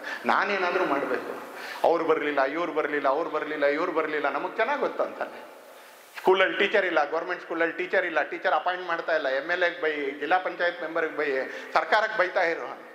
ಆದರೆ ಆ ತಾಯಿಗೆ ಬೈತಾ ಇರೋ ಒಳಗೆ ಇಷ್ಟು ಗೊತ್ತಾಗೋದಿಲ್ಲ, ನಂದು ಡಿಗ್ರಿ ಆಗಿದೆ, ನಾನೇ 2 ಗಂಟೆ ಆ ಸ್ಕೂಲಲ್ಲಿ ಟೀಚರ್ ಸಿಗೋವರೆಗೂ ಪಾಠ ಮಾಡ್ಬೋದು ಅಂತ ಆ ತಾಯಿಗೆ ಅನ್ಸೋದೇ ಇಲ್ಲ, ಅಥವಾ ಆ ವ್ಯಕ್ತಿಗೆ ಅನ್ಸೋದೇ ಇಲ್ಲ. ಯಾರು MLAಗೆ, ಜಿಲ್ಲಾ ಪಂಚಾಯತ್ ಸದಸ್ಯರಿಗೆ, ಸರ್ಕಾರಕ್ಕೆ ಬೈತಾನೇ ಇರ್ತಾರೆ. ಸಂಘದ ಕಾರ್ಯಕರ್ತರು ಚಿಕ್ಕಮಗಳೂರು ಜಿಲ್ಲೆಯಲ್ಲಿ ಒಂದು ಗ್ರಾಮದಲ್ಲಿ ಊರಲ್ಲಿ ಮದುವೆ ಆಗಿ ಬಂದಿರತಕ್ಕಂಥ ಎಲ್ಲ ಹೆಣ್ಮಕ್ಳು ಒಂದು ಮೀಟಿಂಗ್ ಸೇರಿಸಿದ್ರು. 2 ವರ್ಷದಿಂದ ಪ್ರಯತ್ನ ಮಾಡ್ತಾ ಇದೀವಿ, ಟೀಚರ್ ಸಿಗ್ತಾ ಇಲ್ಲ, ನೀವೆಲ್ಲರೂ ಡಿಗ್ರಿ ಓದಿರೋರು, ಸರ್ವೆ ಮಾಡೇ ಸೇರಿಸ್ತಾ ಇದ್ದೀವಿ ಅಂತ ಹೇಳಿದ್ರು. 28 ಜನ ಹೆಣ್ಮಕ್ಳು ಮದುವೆ ಆಗ ಊರಿಗೆ ಬಂದಿದ್ದ. 28 ಜನ ಹೆಣ್ಮಕ್ಳು ಮದುವೆ ಆಗಿ ಊರಿಗೆ ಬಂದಿದ್ದಾರೆ, ರೈತಾಪಿ ಕುಟುಂಬದವರು. ಹೀಗಾಗಿ ಬೇರೆ ಏನು ಉದ್ಯೋಗ ಇಲ್ಲ, ನೀವು ಊರಿನಲ್ಲಿ ಸ್ಕೂಲ್ಗೋಸ್ಕರ 2 ಗಂಟೆ ಸಮಯ ಕೊಡ್ಬೋದಾ ಅಂತ ಕೇಳಿದ್ರು. ಎಲ್ಲ ತಾಯಂದ್ರು ಖುಷಿಯಲ್ಲಿ ನಾನು ಕೊಡ್ತೀನಿ ಅಂತ ಹೇಳಿದ್ರು. ಅಲ್ಲೇ ಕಾರ್ಯಕರ್ತರು ಅವ್ರನ್ನ ಡಿವೈಡ್ ಮಾಡಿದ್ರು. ಕನ್ನಡ ಕಲಿಸ್ಬೋದಾಗಿರೋರು ಎಷ್ಟು ಜನ, ಇಂಗ್ಲೀಷ್ ಕಲಿಸ್ಬೋದಾಗಿರೋರು ಎಷ್ಟು, ಮ್ಯಾಥಮೆಟಿಕ್ಸ್ ಕಲಿಸ್ಬೋದಾಗಿರೋರು ಎಷ್ಟು, ಸೈನ್ಸ್ ಕಲಿಸ್ಬೋದಾಗಿರೋರು ಎಷ್ಟು, ವಿಂಗಡಣೆ ಮಾಡಿದ್ರು. ಎಲ್ಲ ಸಬ್ಜೆಕ್ಟಿಗೂ 2-3 ಸಿಕ್ಕಿದ್ರು, ಕೆಲವು 5-6 ಜನ ಸಿಕ್ಕಿದ್ರು. ಅವರೆಲ್ಲರಿಗೂ ವಾರದ ಕ್ಲಾಸ್ಗಳನ್ನ ಅಲಾಟ್ ಮಾಡಿದ್ರು. ಟೀಚರ್ ಅಪಾಯಿಂಟ್ ಆಗಬೇಕು, ಹಕ್ಕದು ನಮ್ಮದು. MLA ಹತ್ರ ಜಗಳಾಡೋದು, ಜಿಲ್ಲಾ ಪಂಚಾಯತ್ ಮೆಂಬರ್ ಹತ್ರ ಜಗಳಾಡೋದು, ಸರ್ಕಾರದ ಹತ್ರ ಜಗಳಾಡೋದು ತಪ್ಪಲ್ಲ ಅಲ್ಲ. ಆದರೆ ಅವ್ರ ಹತ್ರ ಬರೀ ಜಗಳಾಡ್ತಾರೆ, ನಾವು ಕೈ ಚೆಲ್ಲಿ ಕೂತ್ಕೊಳ್ಳೋದು ಇದು ಸಂಘ ಅಲ್ಲ, ಇದು ಭಾರತ ಅಲ್ಲ. ಅವ್ರ ಹತ್ರ ಜಗಳಾಡ್ತಾ ಇರ್ಬೇಕು ಟೀಚರ್ ಅಪಾಯಿಂಟ್ಮೆಂಟ್ಗೆ. ಆದರೆ ಅಷ್ಟೊತ್ತು ಸ್ಕೂಲ್ಗೆ ಹೋಗ್ತಾ ಇರೋ ಮಕ್ಕಳು ಯಾರ ಮಕ್ಕಳು? ನಮ್ಮನೆ ಮಕ್ಕಳು. ಬೈದ್ರೆ ಮಕ್ಕಳು ವಿದ್ಯಾವಂತರಾಗೋದಿಲ್ಲ. ನಮ್ಮೂರಿನ 28 ಜನ ಹೆಣ್ಮಕ್ಳು ಮದುವೆಯಾಗಿ ಬಂದಿರೋರು ಡಿಗ್ರಿ ಓದೋರಿದ್ದಾರೆ. ಆ ಮಾತೆಯವ್ರನ್ನ ಸ್ಕೂಲಿಗೆ ತೊಡಗಿಸಿದ್ರು. 5-6 ವರ್ಷ ಸ್ಕೂಲ್ ಅದೇ ಥರ ನಡೀತು. ಟೀಚರ್ಗಳು ಒಬ್ಬೊಬ್ಬರೇ ಅಪಾಯಿಂಟ್ ಆಗ್ತಾ ಇದ್ರು. ಯಾವ ಲ್ಯಾಂಗ್ವೇಜ್, ಯಾವ ಭಾಷೆ, ಯಾವ ವಿಷಯದ ಟೀಚರ್ ಅಪಾಯಿಂಟ್ ಆಗ್ತಾ ಇದ್ರೋ ಅವ್ರಿಗೆ ರಜಾ ಕೊಡ್ತಿದ್ರು ಆ ಟೀಚರ್ಗಳು. ಕೆಲವು ಮಾತೆಯರು 5 ವರ್ಷದ ಕಾಲ ದಿನ ಹೋಗಿ 2 ಗಂಟೆ 3 ಗಂಟೆ ಕೆಲಸ ಮಾಡ್ತಿದ್ರು. ಸಂಘ ಎಲ್ಲಿ ಸಮಸ್ಯೆ ಇದೆಯೋ ಆ ಸಮಸ್ಯೆಯನ್ನು ಪರಿಹಾರ ಮಾಡೋದು ನನ್ನ ಕರ್ತವ್ಯ ಅಂತ ಅನ್ಕೊಂಡು ಮಾಡ್ತು. ಅದನ್ನು ಪ್ರಶಸ್ತಿಗೋಸ್ಕರ ಮಾಡಲಿಲ್ಲ, ಅದನ್ನು ಪ್ರಶಂಸೆಗೋಸ್ಕರ ಮಾಡಲಿಲ್ಲ, ಅದನ್ನು ಪದವಿಗೋಸ್ಕರ ಮಾಡಲಿಲ್ಲ. ಅದನ್ನು ಪ್ರಶಂಸೆ ಮಾಡಿದ್ರು, ಪರಿಹಾರ ಮಾಡಿದ್ರು, ಕಾಣೆ ಆಗ್ಬಿಟ್ರು. ಯಾರು ಮಾಡಿದ್ರು ಅಂತ ಗೊತ್ತಿಲ್ಲ ಹೆಸರು. ನನಗೂ ಈಗ ದರಾಲಿಯಲ್ಲಿ ಅಕ್ಕಿ ಮೂಟೆ ಹೊತ್ಕೊಂಡು ಬಂದಿರತಕ್ಕಂಥ ವಿಭಾಗ ಸಂಘ ಚಾಲಕರ ಮುಖ ನನಗೆ ಚೆನ್ನಾಗಿ ಪರಿಚಯ ಇದೆ, ಆದರೆ ಅವ್ರ ಹೆಸರು ನಂಗೆ ಗೊತ್ತಿಲ್ಲ. ಮಾನಸಿ ಅಪಾರ್ಟ್ಮೆಂಟ್ನಲ್ಲಿ 9ನೇ ಕ್ಲಾಸಿನ ಹುಡುಗ, ಯಾಕಂದ್ರೆ ನಾನಾಗಿ ಇಲ್ಲೇ ಬೆಂಗಳೂರಲ್ಲೇ ಪ್ರಚಾರಕ್ಕಾಗಿದ್ದೆ. ಆ ಇಡೀ ಘಟನೆ ನನಗೆ ಚೆನ್ನಾಗಿ ಗೊತ್ತು, ಆದರೆ ಆ ಹುಡುಗ ಯಾರು, ಅವನ ಹೆಸರು ನಮಗೆ ಗೊತ್ತಿಲ್ಲ. ಯರಾತ್ಮ ತಾಲೂಕಲ್ಲಿ ಸ್ವಯಂ ಸೇವಕ ಆ ಹುಡುಗ, ಯಾಕಂದರೆ ಇವ್ರು ಯಾರು ಹೆಸರಿಗೋಸ್ಕರ ಮಾಡಲಿಲ್ಲ. ಸಂಘ ತನ್ನ ಪ್ಯೂರಿಟಿ ಆಫ್ ಪರ್ಪಸ್ ಅಂತ ಹೇಳಿದ್ನಲ್ಲ, ಪ್ಯೂರಿಟಿ ಆಫ್ ಪ್ರಾಕ್ಟೀಸ್ ಅಂತ ಹೇಳಿದ್ನಲ್ಲ, ಆ purity of purpose, purity of practice ಯಾವುದು ಅಂತ ಕೇಳಿದ್ರು ಇದೆ. ನನಗೆ ಹೆಸರು ಬೇಕು, ನನಗೆ ಪ್ರಶಸ್ತಿ ಬೇಕು, ನನಗೆ ಪ್ರಶಸ್ತಿ ಬೇಕು, ಏನೂ ಹೇಳಲಿ. ಹಾಗೆ ಸಂಘದ ಹಾಡಲ್ಲಿ ಹೇಳಿದ್ರು, ವಿಮುಖರಾಗಿ ಖ್ಯಾತಿಗೆ, ಪ್ರಚಾರಕ್ಕೆ, ಪ್ರಶಂಸೆಗೆ ಅಂತ ಹಾಡ್ರಿ. ಶಾಖೆಯಲ್ಲಿ ಇದನ್ನು ಕಾರ್ಯಕರ್ತರು ಬಾಲಕರು ಹೇಳ್ತಾ ಹೋದ್ರು. 2 ಸಾಲುಗಳನ್ನ ಅದೇ ಪದ್ಯದಲ್ಲಿ ಹೇಳಿದ್ರು ಅಂತಲೇ. ದಿಟದಿ ನಾವು ಅಳಿಸಬೇಕು ನುಡಿಯ ನಡೆಯ ಅಂತರ. ಮೊದಲನೇದು ಹೇಳಿದ್ರು, ದಿಟದಿ ನಾವು ಅಳಿಸಬೇಕು ನುಡಿಯ ನಡೆಯ ಅಂತರ. ಹಾಗೆ ಅದೇ ಪದ್ಯದಲ್ಲಿ ಇನ್ನೊಂದು ಸಾಲಿನಲ್ಲಿ ಹೇಳಿದ್ರು, ವಿಮುಖರಾಗಿ ಖ್ಯಾತಿಗೆ, ಪ್ರಚಾರಕ್ಕೆ, ಪ್ರಶಂಸೆಗೆ. ಹೇಳೋದು ಮತ್ತು ಮಾಡೋದು ಇವೆರಡರ ಪ್ರಾಮಾಣಿಕರಾಗಬೇಕು ಅಂತ ಹೇಳಿದ್ಮೇಲೆ ನಾವು ಪ್ರಾಮಾಣಿಕರಾಗಬೇಕು. ದೇಶಭಕ್ತರಾಗಬೇಕು ಅಂತ ಹೇಳೋಕ್ಕಿಂತ ಜೊತೆಗೆ ನಾವು ದೇಶಭಕ್ತರಾಗಿರ್ಬೇಕು. ಇನ್ನೊಬ್ಬರಿಗೆ ಪರಿಸರ ಸಂರಕ್ಷಣೆ ಮಾಡಬೇಕು ಅಂತ ಹೇಳುವಾಗ ನಾನು ಪರಿಸರ ಸಂರಕ್ಷಣೆ ಮಾಡ್ತಾ ಇರಬೇಕು. ದಿಟದಿ ನಾವು ಅಳಿಸಬೇಕು ನುಡಿಯ ನಡೆಯ ಅಂತರ. ಹಾಗೆ 2ನೇದು ಹೇಳಿದ್ರು, ಇದೆಲ್ಲ ಮಾಡ್ತಾ ಇರಬೇಕಾದ್ರೆ ವಿಮುಖರಾಗಿ ಖ್ಯಾತಿಗೆ, ಪ್ರಚಾರಕ್ಕೆ, ಪ್ರಶಂಸೆಗೆ. ಎಲ್ಲ ಕ್ಷೇತ್ರಗಳಲ್ಲೂ ಸಂಘ ಹರಡಿಕೊಳ್ತು. ನಾನು ಅದರ ವಿವರಕ್ಕೆ ಹೋಗೋದಿಲ್ಲ ಅಂತ. ಆದರೆ ಈ ಹರಡಿಕೊಳ್ತಾ ಇರಬೇಕಾದ್ರೆ ಸಂಘ ವಿರೋಧವನ್ನು ಎದುರುತ್ತಿಲ್ವಾ ಅಂತ ಕೇಳಿದ್ರೆ, ಅನೇಕ ಸಂದರ್ಭಗಳಲ್ಲಿ ತಪ್ಪು ಕಲ್ಪನೆ ಕಾರಣಕ್ಕೆ, ಅನೇಕ ಸಂದರ್ಭದಲ್ಲಿ ವೆಸ್ಟೆಡ್ ಇಂಟ್ರೆಸ್ಟ್, ತಾಪಿತ ಹಿತಾಸಕ್ತಿಗಳ ಕಾರಣಕ್ಕೆ ಸಂಘ ಎದುರಿಸ್ತಾರೆ. ರಾಜಕೀಯ ಕ್ಷೇತ್ರ ಕೂಡ ಬದಲಾಗಬೇಕು, ಧಾರ್ಮಿಕ ಕ್ಷೇತ್ರ ಕೂಡ ಬದಲಾಗಬೇಕು, ಸೇವಾ ಕ್ಷೇತ್ರ ಕೂಡ ಬದಲಾಗಬೇಕು, ಕಾರ್ಮಿಕ ಕ್ಷೇತ್ರ ಕೂಡ ಬದಲಾಗಬೇಕು. ಸಂಘ ಎಲ್ಲ ಕಡೆ ಪ್ರವೇಶ ಮಾಡ್ತಾ ಹೋಯ್ತು ಅಂತ. ಒಂದು ಸಿದ್ಧಾಂತಕ್ಕೆ, ಒಂದು ವಿಚಾರಕ್ಕೆ, ಒಂದು ಆಚರಣೆಗೆ ಬದ್ಧರಾಗಿರ್ತಕ್ಕಂಥ ವ್ಯಕ್ತಿಗಳು ಈ ಕ್ಷೇತ್ರದಲ್ಲಿ ಜಯಿಸ್ಬೇಕು. ಅವರು ಆಚರಣೆ ಮಾಡ್ತಾ ಹೋಗ್ತಾನೆ. ಹಾಗೆ ಅಲ್ಲೊಂದಷ್ಟು ಜನ ಸ್ಥಾಪಿತರಾಗಿದ್ರು. ಲೇಬರ್ ಯೂನಿಯನ್ಗಳಲ್ಲಿ ಕಮ್ಯುನಿಟರು ಸ್ಥಾಪಿತರಾಗ್ಬಿಟ್ಟಿದ್ರು. ಧಾರ್ಮಿಕ ಕ್ಷೇತ್ರಗಳು, ದೇವಸ್ಥಾನಗಳು ಚೆನ್ನಾಗಿ ಆಗಬೇಕು, ಅಲ್ಲಿ ಕೆಲವರು ಸ್ಥಾಪಿತರಾಗ್ಬಿಟ್ಟಿದ್ರು. ಚೆನ್ನಾಗಿ ಆಗಬೇಕು, ಬದಲಾವಣೆ ಆಗಕ್ಕೆ ಶುರು ಆದಾಗ ಯಾರ ಇಂಟ್ರೆಸ್ಟ್ಗಳು ಹರಟಾಯಿತೋ ಅವ್ರುಗಳು ವಿರೋಧ ಮಾಡೋಕೆ ಆರಂಭ ಮಾಡಿದ್ರು. ಕೆಲವು ವಿಚಾರಗಳು ಅವು ಅರಾಜಕ ವಿಚಾರಗಳು, ಅನಾರ್ಕಿಸ್ಟ್ಗಳು. ಅದು ವಾಮಪಂಥಿ ವಿಚಾರಧಾರೆ ಇರ್ಬೋದು, ಸೋಷಿಯಲಿಸ್ಟ್ ವಿಚಾರಧಾರೆ ಇರ್ಬೋದು, ಈ ಥರದ ಅನೇಕ ವಿಚಾರಧಾರೆಗಳು ಅವರು ವಿರೋಧ ಮಾಡಲಿಕ್ಕೆ ಆರಂಭ ಮಾಡಿದ್ರು. ಕೆಲವರು ತಮ್ಮ ವಿರೋಧವನ್ನು ವಿಪರೀತಕ್ಕೆ ತಗೊಂಡೋದ್ರು. ಆ ವಿಪರೀತಕ್ಕೆ ತಗೊಂಡೋದಾಗಲೂ ಕೂಡ ಸಂಘ ವಿಚಲಿತ ಆಗಲಿಲ್ಲ ಅಂತ. ಲೆಟ್ ದ ಸ್ಟಾರ್ಮ್ ಪಾಸ್ ಅಂತಕ್ಕಂಥ ಇಂಗ್ಲೀಷಲ್ಲಿ ಒಂದು ವಾಕ್ಯ ಇದೆ. ಲೆಟ್ ದ ಸ್ಟಾರ್ಮ್ ಪಾಸ್, ಸ್ವಲ್ಪ ಗಾಳಿ ಹೊರಟೋಗ್ಲಿ, ಬಿರುಗಾಳಿ ಬೀಸ್ಬಿಡ್ಲಿ ಒಂದ್ಸಲ ಅಲ್ಲ, ನಾವಿಲ್ಲೇ ಸ್ಥಿರವಾಗಿರೋಣ. Let the storm pass. ಸಂಘದ 48ರ ನಿಷೇಧವನ್ನು ಅರಗಿಸ್ಕೊಂಡ ನಾವು, 75ರ ನಿಷೇಧವನ್ನು ಅರಗಿಸ್ಕೊಂಡ ನಾವು, 92ರ ನಿಷೇಧವನ್ನಂತೂ ಆರಾಮಾಗಿ ಅರಗಿಸ್ಕೊಂಡ. ಇವತ್ತು ಅನೇಕರು ಸೋಷಿಯಲ್ ಮೀಡಿಯಾದಲ್ಲಿ ಪೋಸ್ಟ್ ಮಾಡ್ತಾರೆ, ಇಂಥವ್ರು ಪ್ರಧಾನಮಂತ್ರಿ ಆದರೆ ಅವ್ರು ಮೊದಲನೇ ದಿನ RSS ಬ್ಯಾನ್ ಮಾಡ್ತಾರೆ. ಯಾರ್ಯಾರೋ ಬ್ಯಾನ್ ಮಾಡೋಕ್ಕಾಗಿಲ್ಲ, ಮುಂದಿನವರೆಲ್ಲ ಬ್ಯಾನ್ ಮಾಡ್ತಾರೆ. 48ರಲ್ಲಿ ನಿಷೇಧದ ಸಂದರ್ಭದಲ್ಲಿ ನಮ್ಮ ಮೇಲೆ ಹಿಂಸೆ ಕೂಡ ನಡೀತು. ರೋಡ್ನಲ್ಲಿ ಹಿಂಸೆ ನಡೀತು. ಜಾತಿ ಕಾರಣಕ್ಕೆ, ಭಾಷೆ ಕಾರಣಕ್ಕೆ, ಗಾಂಧೀಜಿ ಮೇಲಿದ್ದಂಥ ಶ್ರದ್ಧೆ ಕಾರಣಕ್ಕೆ, ಸಂಘದ ಮೇಲೆ ನಡೀತಾ ಇದ್ದಂಥ ಅಪಪ್ರಚಾರದ ಕಾರಣಕ್ಕೆ, ಮತ್ತು ಸಂಘ ಕೂಡ ತುಂಬ ದುರ್ಬಲ ಆಗಿತ್ತು, ಶೈಶವಾವಸ್ಥೆ. ಆ ಕಾರಣಕ್ಕೆ ನಮ್ಮ ಕಾರ್ಯಕರ್ತರ ಮೇಲೆ ಬೆಳಗಾವಿಯಲ್ಲಿ, ಬಿಜಾಪುರದಲ್ಲಿ, ಧಾರವಾಡದಲ್ಲಿ, ಇನ್ನು ಈ ಭಾಗದಲ್ಲಿ ಸಂಘ ಬೆಳೆದಿರಲಿಲ್ಲ. ಆ ಎಲ್ಲ ಭಾಗದಲ್ಲಿ ವಿಪರೀತ ಹಲ್ಲೆಗಳು ಕೂಡ ನಡೀತು. ದಿಲ್ಲಿಯಲ್ಲಿ, ಸೋಲಾಪುರದಲ್ಲಿ, ಕೊಲ್ಲಾಪುರದಲ್ಲಿ ತುಂಬ ಹಲ್ಲೆ ನಡೀತು. 75ರ ಸಂದರ್ಭದಲ್ಲಿ ಯಾರೂ ನಮ್ಮ ಮೇಲೆ ಹಲ್ಲೆ ನಡೆಸೋಕ್ಕಾಗಲಿಲ್ಲ. ಕೇವಲ ಸರ್ಕಾರ ಮಾತ್ರ ಮಾಡಿತು. ಸಮಾಜ ನಮ್ಮನ್ನು ಸ್ವೀಕಾರ ಮಾಡಾಗಿತ್ತು, ಕೇವಲ ಸರ್ಕಾರ, ಅವತ್ತಿದ್ದಂಥ ಇಂದಿರಾ ಗಾಂಧಿ ಸರ್ಕಾರ ಮಾತ್ರ ನಮ್ಮನ್ನು ವಿರೋಧ ಮಾಡಿತು. ಪೊಲೀಸರು ನಮ್ಮ ಮೇಲೆ ಹಲ್ಲೆ ಮಾಡಿದ್ರು, ಆದರೆ ಪೊಲೀಸರು ನಮ್ಮ ಮೇಲೆ ಹಲ್ಲೆ ಮಾಡಿದ್ರು. ಈಗಲೂ ಕುಂಟ್ಕೊಂಡು ನಡೀತಾ ಇದ್ದಾರೆ, ಈಗಲೂ ಕೋಲ್ ಹಿಡ್ಕೊಂಡು ನಡೀತಾ ಇದ್ದಾರೆ. ಯಾವಾಗ 75 ಯೋಚನೆ ಮಾಡಿ, 75ರಿಂದ 2025, 50 ವರ್ಷಗಳ ನಂತರ, 50 ವರ್ಷಗಳ ನಂತರ ಇವತ್ತು ಶಿವಮೊಗ್ಗದಲ್ಲಿ, ಮಂಗಳೂರಿನಲ್ಲಿ, ಕಾಸರಗೋಡಿನಲ್ಲಿ, ಕೇರಳದಲ್ಲಿ, ಧಾರವಾಡದಲ್ಲಿ ಇವತ್ತು ಅವತ್ತಿನ ಪೊಲೀಸ್ ಬ್ರುಟಾಲಿಟಿಯನ್ನು ಸಹಿಸಿಕೊಂಡಿರ್ತಕ್ಕಂಥ ಸ್ವಯಂ ಸೇವಕರು ಇವತ್ತು ಸಂಘದ ಕಾರ್ಯಕರ್ತರು. ಇವತ್ತು ಸಂಘದ ಕಾರ್ಯ ನಮ್ಮ ನಡುವೆ ಇದ್ದಾರೆ, ಹಾಗಾಗಿ ನಾನು ಹೆಸರು ಹೇಳಕ್ಕೆ ಹೋಗೋದಿಲ್ಲ ಅಂತಲೇ. ಅವ್ರಿಗೆ ಇಷ್ಟ ಆಗೋದಿಲ್ಲ, ನೀವ್ಯಾಕೆ ನಮ್ಮ ಹೆಸರು ಹೇಳಿದ್ರೆ ಅಂತ ಹೇಳ್ತಾರೆ.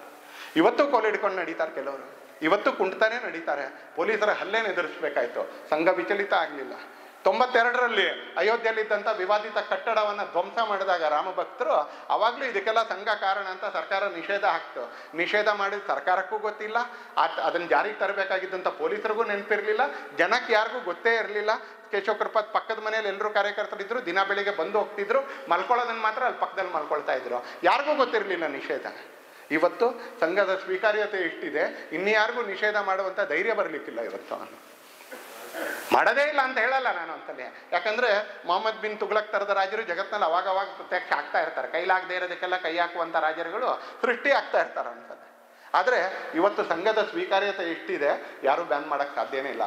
ಸಂಘ ವಿರೋಧಗಳನ್ನ ಎದುರಿಸ್ಕೊಂಡು ಬಂತು. ಈಗಲೂ ಕೂಡ ಸಂಘ ವಿರೋಧಗಳನ್ನ ಅನೇಕ ಕಡೆ ಸ್ಥಾನೀಯವಾಗಿ ಎದುರಿಸ್ತಾನೆ ಇದೆ. ಕೇರಳದಂಥ ರಾಜ್ಯಗಳಲ್ಲಿ 286ಕ್ಕಿಂತ ಜಾಸ್ತಿ ಕಾರ್ಯಕರ್ತರು ಹತ್ಯೆಗೊಳಗಾದರು, ದಾರುಣವಾಗಿರ್ತಕ್ಕಂಥ ಹತ್ಯೆ ಒಳಗಾದ್ರು.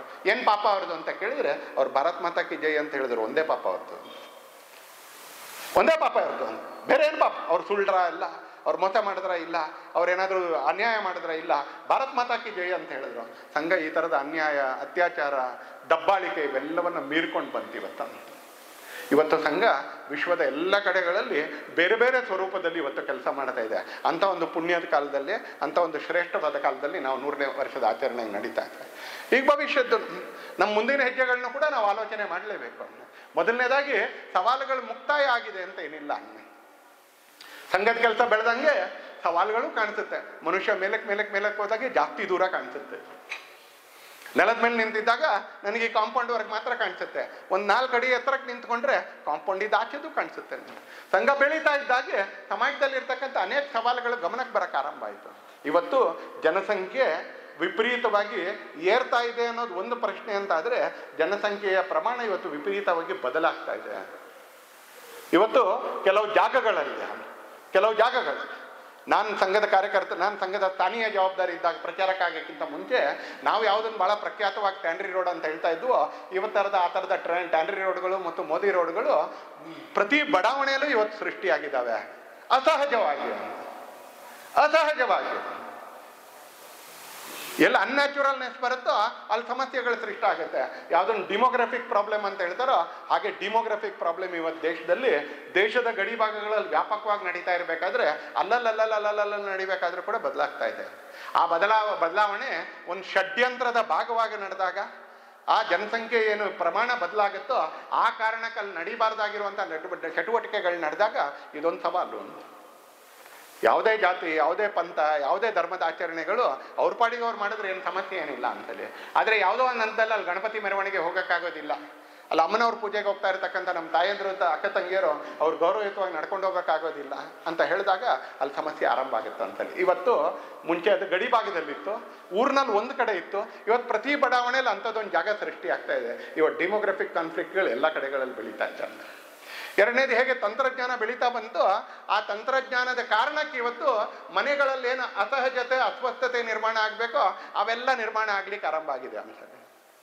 ನೀವೇ ಯೋಚನೆ ಮಾಡ್ಕೊಂಡ್ರೆ ನಿಮ್ಮ ಮನೇಲಿ ಇದಕ್ಕೆ ಯಾರೋ ಬದಲಾಗ್ತಾ ಇರ್ತಕ್ಕಂಥ ಮುಸ್ಲಿಂ ಜನಸಂಖ್ಯೆ ಕಾರಣ ಅಲ್ಲ, ನಡೀತಾ ಇರ್ತಕ್ಕಂಥ ಮತಾಂತರ ಕಾರಣ ಅಲ್ಲ, ಅಥವಾ ಇನ್ಯಾವುದೋ ರಾಜಕೀಯ ಶಕ್ತಿಗಳ ಕಾರಣ ಅಲ್ಲ, ಇನ್ಯಾವುದೋ ರಾಜಕೀಯ ಶಕ್ತಿ ಕಾರಣ ಅಲ್ಲ.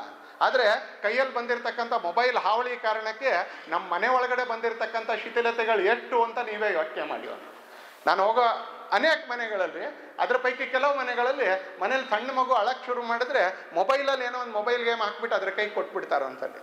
ಈ ತಾಯಿಗೆ ಕತೆ ಹೇಳೋದು, ಆ ಮನೇಲಿರ್ತಕ್ಕಂಥ ಅಜ್ಜಿಗೆ ಹಾಡು ಹೇಳೋದು, ಅಥವಾ ಮಗುನ ಇಟ್ಕೊಳ್ಳೋದು, ಮಗು ಜೊತೆ 2 ಗಂಟೆ 3 ಗಂಟೆ ಇರೋದು ಸ್ವಭಾವ ಕಳ್ಕೊಂಡ್ಬಿಟ್ಟಿದೆ ಅನ್ಸಲ್ಲಿ. ಅದಕ್ಕೊಂದು ಮೊಬೈಲ್ ಕಟ್ಬಿಡ್ತಾರೆ. ಹೀಗೆ ತಂತ್ರಜ್ಞಾನದ ಕಾರಣಕ್ಕೆ ಮನೆ ಒಳಗಡೆ ಬಂದಿರತಕ್ಕಂಥ ಶಿಥಿಲತೆ, ಇದಕ್ಕೆ ಯಾರು ಹೊರಗಡೆ ಅವ್ರ ಕಾರಣ ಅಲ್ಲ, ಇದಕ್ಕೆ ನಾವು ಕಾರಣ ಅನ್ಸತ್ತೆ. ನಮ್ಮ ಜೀವನ ಶೈಲಿ ಕಾರಣಕ್ಕೆ ಇವತ್ತು ಪರಿಸರದ ಸಮಸ್ಯೆಗಳು ಏನು ಸೃಷ್ಟಿ ಆಗ್ತಾ ಇದೆ, ನಮ್ಮ ಜೀವನ ಶೈಲಿ ಕಾರಣಕ್ಕೆ ಏನು ಪರಿಸರದ ಸಮಸ್ಯೆಗಳು ಸೃಷ್ಟಿ ಆಗ್ತಾ ಇದೆ, ಇದಕ್ಕೆ ಯಾರೋ ಅಮೆರಿಕಾನೋ, ಇಂಗ್ಲೆಂಡೋ, ಸೌದಿ ಅರೇಬಿಯಾನೋ, ಕುವೈತೋ ಅವ್ರ ಕಾರಣ ಅಲ್ಲ, ಇದಕ್ಕೆ ನಾವೇ ಕಾರಣ ಅಂತ. ಸಂಘ ಇವೆಲ್ಲವನ್ನು ನಿಧಾನಕ್ಕೆ ಈ ಸವಾಲುಗಳನ್ನ ಅಡ್ರೆಸ್ ಮಾಡ್ಲಿಕ್ಕೆ ಆರಂಭ ಮಾಡ್ತಾನೆ. ಸಂಘ ಇವತ್ತು ಈ ಸಮಸ್ಯೆಗಳನ್ನ ಅಡ್ರೆಸ್ ಮಾಡ್ಲಿಕ್ಕೆ ಆರಂಭ ಮಾಡಿದ್ದಾನೆ. ಸಮಾಜ ಯಾವ ರೀತಿಯಲ್ಲಿ ಧನಾತ್ಮಕವಾಗಿ ಬದಲಾವಣೆ ಆಗಬೇಕೋ ಆ ರೀತಿಯಲ್ಲಿ ಧನಾತ್ಮಕವಾಗಿ ಬದಲಾವಣೆ ಆಗುವಂಥ ದಿಕ್ಕಿನಲ್ಲಿ ಸಂಘ ಕೆಲಸ ಮಾಡಬೇಕು. ಇವತ್ತು ಜಗತ್ತಿನಲ್ಲಿ ಈ ವಿಚಾರಗಳನ್ನ ಇಟ್ಕೊಂಡು ಕೆಲಸ ಮಾಡ್ತಾ ಇರ್ತಕ್ಕಂಥ ಒಂದು ಶ್ರೇಷ್ಠವಾಗಿರ್ತಕ್ಕಂಥ ಸಾಧನವಾಗಿ ಸಂಘ ಪರಿಣಾಮಗೊಂಡಿದೆ. ಇವತ್ತು ನಾವು ಯಾವ್ಯಾವ ವ್ಯಕ್ತಿಗಳನ್ನು ನಿರ್ಮಾಣ ಮಾಡಿ ಆಯಾಯ ಕ್ಷೇತ್ರಕ್ಕೆ ಕಳಿಸಿದ್ವೋ ಇವತ್ತು ಆ ಕ್ಷೇತ್ರದಲ್ಲಿ ಕೆಲಸ ಮಾಡ್ತಾ ಇರ್ತಕ್ಕಂಥ ವ್ಯಕ್ತಿಗಳು ಜಗತ್ತಿನಲ್ಲಿ ಈ ಸಂದೇಶವನ್ನು ಹರಡ್ತಾ ಇದ್ದಾರೆ. ಸಂಘ ಈ ದೇಶಕ್ಕೆ 2 ಅತ್ಯುತ್ತಮವಾಗಿರ್ತಕ್ಕಂಥ ಪ್ರಧಾನಮಂತ್ರಿಗಳನ್ನ ಕೊಡ್ತು. ಅಟಲ್ಜಿಯವ್ರನ್ನು ಕೊಡ್ತು, ನರೇಂದ್ರ ಮೋದಿ ಅವ್ರನ್ನು ಕೊಡ್ತು. ಅವರು ಪ್ರಧಾನಮಂತ್ರಿಗಳಾಗಿ ಒಂದಷ್ಟು ರಸ್ತೆ ನಿರ್ಮಾಣ ಮಾಡಿದ್ರು, ಒಂದಷ್ಟು ರೈಲ್ ನಿರ್ಮಾಣ ಮಾಡಿದ್ರು, ಅದು ಎರಡನೇ ಪ್ರಶ್ನೆ. ಆದರೆ ವಿಶ್ವಕ್ಕೆಂತ ಸಂದೇಶ ಕೊಟ್ಟರು ಅವರು. ಇತ್ತೀಚೆಗೆ G20 ನಡೆದಾಗ ಆ G20ಯ ಘೋಷವಾಕ್ಯ ಏನು ಅಂತ ಕೇಳಿದ್ರೆ, 1 ಅರ್ತ್ 1 ಫ್ಯಾಮಿಲಿ 1 ಎನ್ವಿರಾನ್ಮೆಂಟ್, ವಸುದೈವ ಕುಟುಂಬಕಂ ಅಂತಕ್ಕಂಥ ಶ್ರೇಷ್ಠವಾಗಿರ್ತಕ್ಕಂಥ ಸಂದೇಶವನ್ನ ನಾವು G20 ಸಂದರ್ಭದಲ್ಲಿ ಜಗತ್ತಿಗೆ ಕೊಡ್ತೀವಿ ಅಂತ. ಜಗತ್ತಿಗೆ ಕೊಡ್ತೀವಿ. G20ಯಲ್ಲಿ ನಾವು ಗ್ಲೋಬಲ್ ಸೌತ್ 128 ದೇಶಗಳಿರ್ತಕ್ಕಂಥ ಹಿಂದುಳಿದ ಪ್ರದೇಶವಾಗಿರ್ತಕ್ಕಂಥ ದಕ್ಷಿಣ ಸ್ಪಿಯರ್ ಏನಿದೆ ಅದರ ದೇಶಗಳಿಗೆ ನಾಯಕತ್ವ ಮಾಡ್ತೀವಿ ನಾವು. ಪರಿಸರ ಸಂರಕ್ಷಣೆಗೆ ಭಾರತ ಏನು ಕಮಿಟ್ಮೆಂಟ್ ಮಾಡಿದೆಯೋ ಆ ಕಮಿಟ್ಮೆಂಟನ್ನು ಪೂರೈಸುತ್ತೆ. ಇವೆಲ್ಲವೂ ಸಂಘದ ಸ್ವಯಂ ಸೇವಕ ಅನ್ನೋ ಕಾರಣಕ್ಕೆ ಪ್ರಧಾನಮಂತ್ರಿಗಳು ಅಥವಾ ಇನ್ಯಾರೋ ಮಾಡ್ಲಿಕ್ಕೆ ಸಾಧ್ಯ ಆಗಿರ್ತಕ್ಕ. ಯಾಕಂದ್ರೆ ಅವ್ರಿಗೆ ಈ ವಿಚಾರ ಸಿಕ್ಕಿದಲ್ಲಿ, ಅವ್ರಿಗೆ ಶಾಖೆಯಲ್ಲಿ, ಅವ್ರಿಗೆ ಸಂಘದ ಜೀವನದಲ್ಲಿ ಈ ವಿಚಾರ ಸಿಕ್ಕಿರ್ತಕ್ಕಂಥ. ಇವತ್ತು ಸ್ವಯಂ ಸೇವಕರು ತಾನು ಇರತಕ್ಕಂಥ ಕ್ಷೇತ್ರಗಳಲ್ಲಿ ಅದನ್ನು ಬದಲಾವಣೆ ಮಾಡುವಂಥ ಕೆಲಸ ಮಾಡ್ತಾ ಇದ್ದಾರೆ. ಇವತ್ತು ನಾವು ಒಂದು ದಿಕ್ಕಿನಲ್ಲಿ ಮಾನವ ಸಮಾಜ ಎದುರಿಸ್ತಾ ಇರ್ತಕ್ಕಂಥ ಎಲ್ಲ ಸಮಸ್ಯೆಗಳಿಗೆ ಉತ್ತರ ಕೊಡುವಂಥ ಪ್ರಯತ್ನ ಮಾಡ್ತಾ ಇರಬೇಕಾದ್ರೆ ನಮ್ಮ ಪರಿಸರದಲ್ಲಿ ಇರ್ತಕ್ಕಂಥ ಕೆಲವು ಸಂಗತಿಗಳಿಗೂ ನಾವು ಉತ್ತರ ಕೊಡಬೇಕು. ಹಾಗಾಗಿ ಸಂಘ ಕಳೆದ 2 ವರ್ಷಗಳಿಂದ ಪಂಚ ಪರಿವರ್ತನ ಅಂತಕ್ಕಂಥ ಹೆಸರಿನಲ್ಲಿ 5 ಟ್ರಾನ್ಸ್ಫಾರ್ಮೇಷನ್, ಸೋಷಿಯಲ್ ಟ್ರಾನ್ಸ್ಫಾರ್ಮೇಷನ್ಸ್ ಅಂತಕ್ಕಂಥ ಹೆಸರಿನಲ್ಲಿ ಅದು 5 ಚಟುವಟಿಕೆಗಳನ್ನ ತಗೊಂಡು ನಾನು ಅದ್ರ ಬಗ್ಗೆ ಹೇಳಿ ನನ್ನ ಈ ವಿಷಯವನ್ನು ಮುಕ್ತಾಯ ಮಾಡ್ತೀನಿ ಅಂತಾನೆ. ಇವತ್ತು ನಾವು ಕಾರ್ಯಕ್ರಮದಲ್ಲಿ ಪಾಲ್ಗೊಂಡಿದ್ದೀವಿ ಅಥವಾ ಸಂಘದ ಸ್ವಯಂ ಸೇವಕರು ಆಗಿದ್ದೀವಿ ಅನ್ನೋದೊಂದೇ ಹೆಗ್ಗಳಿಕೆ ಅಲ್ಲ. ವಾಟ್ ಆಫ್ಟರ್ ದಟ್ ಅಂತ ನ್ಯೂಟನ್ ಒಂದು ಸಿದ್ಧಾಂತ ಕಂಡು ಹಿಡಿತಾನೆ. ನ್ಯೂಟನ್ನ 3ನೇ ನಿಯಮ ಇಲ್ಲಿ ಸೈನ್ಸ್ ಸ್ಟೂಡೆಂಟ್ಸ್ಗಳಿಗೆ ಎಲ್ರಿಗೂ ಗೊತ್ತಿದೆ. Action and reaction are equal and opposite ಅಂತ. ಅವನು ಅದಕ್ಕೆ ಅನೇಕ ನಿದರ್ಶನಗಳನ್ನು ಕೊಡ್ತಾನೆ. Action and reaction are equal and opposite. ಇದು ನ್ಯೂಟನ್ನ 3ನೇ ನಿಯಮ. ಇದು ಒಂದು ಮೊದಲನೇ ನಿಯಮ ಇದೆ, 2ನೇ ನಿಯಮ ಇದೆ, 3ನೇ ನಿಯಮ ಇದೆ. ಮೊದಲನೇದು 2 ಸ್ವಲ್ಪ ನನಗೂ ಹೇಳೋದು ಕಷ್ಟ, 3ನೇದು ನಿಮಗೂ ಸುಲಭ, ನನಗೂ ಸುಲಭ, ಅದಕ್ಕೆ ಹೇಳಿದ್ದೀನಿ ಅಂತಾನೆ. Action and reaction are equal and opposite ಅಂದರೆ ಏನು ಅಂತ ಕೇಳಿದ್ರೆ, ನಾನು ಯಾರಿಗೋ ಕಪಾಲ ಕೊಡಿದ್ರೆ ಅವನು ಅಷ್ಟೇ ತೀವ್ರವಾಗಿ ಕಪಾಲ ಕೊಡಿತಾನೆ, ಇದಲ್ಲ ಉತ್ತರ. ಇದು ಅದು ನ್ಯೂಟನ್ ಬರೋದಕ್ಕಿಂತ ಮುಂಚೆನೂ ಆ ನಿಯಮ ಇತ್ತು. ಅವನು ವಿಜ್ಞಾನದಲ್ಲಿ ಒಂದು ಸೂತ್ರ ಕಂಡುಹಿಡಿದ ಅಂತ ಹೇಳಿದ್ರೆ ಆ ವಿಜ್ಞಾನದ ಸೂತ್ರವನ್ನು ಮನುಷ್ಯನಿಗೆ ಒಳ್ಳೇದಾಗೋದಕ್ಕೆ ಹೇಗೆ ಉಪಯೋಗಿಸ್ಕೊಳ್ಬೋದು ಅಂತ ಯೋಚನೆ ಮಾಡಿದ್ರು. ಇವತ್ತು ನಡೀತಕ್ಕಂಥ ಎಲ್ಲ ಮೋಟಾರ್ಗಳು, ಎಲ್ಲ ಇಂಜಿನ್ಗಳು, ಎಲ್ಲ ಗಾಡಿಗಳು ನ್ಯೂಟನ್ನ 3ನೇ ನಿಯಮದ ಆಧಾರಿತವಾಗಿ ನಿರ್ಮಾಣ ಆಗಿರ್ತಕ್ಕಂಥದ್ದು. ನೀವೇನು ಚಲನೆ ಅಂತ ನೋಡ್ತೀರಿ, ಮೊಬಿಲಿಟಿ ಅಂತ ನೋಡ್ತೀರೋ ಅವೆಲ್ಲವೂ ನ್ಯೂಟನ್ನ 3ನೇ ನಿಯಮದ ಮೇಲೆ ಆಧಾರಿತವಾಗಿರ್ತಕ್ಕಂಥದ್ದು. ಹಾಗೆ ಸಂಘನೂ ಬೆಳೀತು. ಒಂದಿದ್ದು 1000 ಆಯಿತು, 1000 ಇದ್ದಿದ್ದು 50,000 ಆಯಿತು, 50,000 ಇದ್ದಿದ್ದು 85,000 ಆಯಿತು. ಏನು ಮಾಡ್ತಾ ಇರೋರು? ಕೇಳ್ತಾರೆ. ಸ್ವತಃ ಸ್ವಯಂ ಸೇವಕರು ಕೇಳ್ತಾರೆ. ನಾನು 20 ವರ್ಷ, 30 ವರ್ಷ, 40 ವರ್ಷದಿಂದ ಇದ್ದೀನಿ ಅಂದರೆ ನಾನೇನು ಮಾಡ್ತಾ ಇದ್ದೀನಿ ಅಂತ ನನಗೂ ಪ್ರಶ್ನೆ ಬರುತ್ತೆ, ಸಂಘಕ್ಕೂ ಪ್ರಶ್ನೆ ಬರುತ್ತೆ, ಜನಕ್ಕೂ ಪ್ರಶ್ನೆ ಬರುತ್ತೆ. ಆಯ್ತಪ್ಪ, ಗಣವೇಶ ತಗೊಂಡ್ರೆ ರೂಟ್ ಮಾರ್ಕ್ ಮಾಡಿದ್ರಿ, ಆಮೇಲೆ ಏನು? ಸಂಘ 5 ವಿಷಯಗಳನ್ನ ಆಯ್ಕೆ ಮಾಡ್ಕೊಂಡು ಮುಂದೆ ಹೋಗ್ತಾ ಇದೆ. ನಾನು ಇಲ್ಲಿರ್ತಕ್ಕಂಥ ಎಲ್ಲ ಸ್ವಯಂ ಸೇವಕರ ಹತ್ರ ವೈಯಕ್ತಿಕವಾಗಿ ನಿಮ್ಮ ಜೀವನದಲ್ಲಿ ಮೊದಲನೇದಾಗಿ, ಇದು ಬೇರೆಯವ್ರಿಗೆ ಹೇಳೋಕ್ಕಿಂತ ಮುಂಚೆ ವೈಯಕ್ತಿಕವಾಗಿ ನಮ್ಮ ಜೀವನದಲ್ಲಿ. 2ನೇದು ಸಾಮೂಹಿಕವಾಗಿ ನಮ್ಮ ಕುಟುಂಬದಲ್ಲಿ, ನಮ್ಮ ಮನೆಯವರು ಒಟ್ಟಿಗೆ ಕೂತ್ಕೊಂಡು ಇದನ್ನು ಹೇಗೆ ಮಾಡೋದು ಅಂತ ನಾವು ಯೋಚನೆ ಮಾಡಬೇಕು. ನಿಧಾನಕ್ಕೆ ನಮ್ಮ ಪರಿಸರದಲ್ಲಿ ಸುತ್ತಮುತ್ತಲಿನ ಮನೆಗಳಲ್ಲಿ ಬಟ್ಟ ಮಾಡಬೇಕು ಅಂತ ಇಲ್ಲವೇ ಇಲ್ಲ. ನಾನು ಪ್ರಚಾರಕ್ಕಾದ್ರೆ ನನ್ನ ಕಾರ್ಯಾಲಯದಲ್ಲಿ, 2ನೇದಾಗಿ ನನ್ನ ಕಾರ್ಯಾಲಯದಲ್ಲಿ ಇರ್ತಕ್ಕಂಥ ಉಳಿದವರೆಲ್ಲರ ಜೊತೆ, 3ನೇದಾಗಿ ನನ್ನ ಸುತ್ತಮುತ್ತ ಇರ್ತಕ್ಕಂಥ ಮನೆಗಳಲ್ಲಿ ಇವನ್ನ ಹೇಗೆ ಆಚರಣೆ ಮಾಡ್ಬೋದು ಯೋಚನೆ ಮಾಡಿ. ಇದು 5 ಶಬ್ದನೇ ಇರ್ಬೋದು, ಆದರೆ ಅದರಲ್ಲಿ ಯೋಚನೆ ಮಾಡಿದ್ರೆ ಅದರಲ್ಲಿ ತುಂಬ ಪದರಗಳು ಸಿಗ್ತಾ ಹೋಗುತ್ತೆ. You will get many layers out of it. ಒಂದು ಸ್ವದೇಶಿ ಅಂತ ಹೇಳಿದಾಗ you will get many layers out of it. ನೀವು ಯೋಚನೆ ಮಾಡಿದಾಗೆ ಮುಂದೆ ಹೋಗ್ತಾ ಇದ್ದಂಗೆ ಅನೇಕ ಪದರಗಳು ಸಿಗಕ್ಕೆ ಶುರು ಆಗಿದೆ. ಸಂಘ 5 ಉದ್ದೇಶಗಳನ್ನ ಇಟ್ಕೊಂಡು, 5 ಗುರಿ ಇಟ್ಕೊಂಡು, 5 ಲಕ್ಷ್ಯಗಳನ್ನ ಇಟ್ಕೊಂಡು ಭವಿಷ್ಯದ ಸವಾಲುಗಳಿಗೆ, ವರ್ತಮಾನದ ಸವಾಲುಗಳಿಗೆ ಉತ್ತರ ಕೊಡಲಿಕ್ಕೆ ಅಂತ ಹೊರಟಿದೆ ಅಂತ. ಮೊದಲನೇದು ನಂಬರ್ ಮೇಲ್ ಕೆಳಗೆ ಆಗ್ಬೋದು. ಮೊದಲನೇದು ಪರಿಸರ ಸಂರಕ್ಷಣೆ.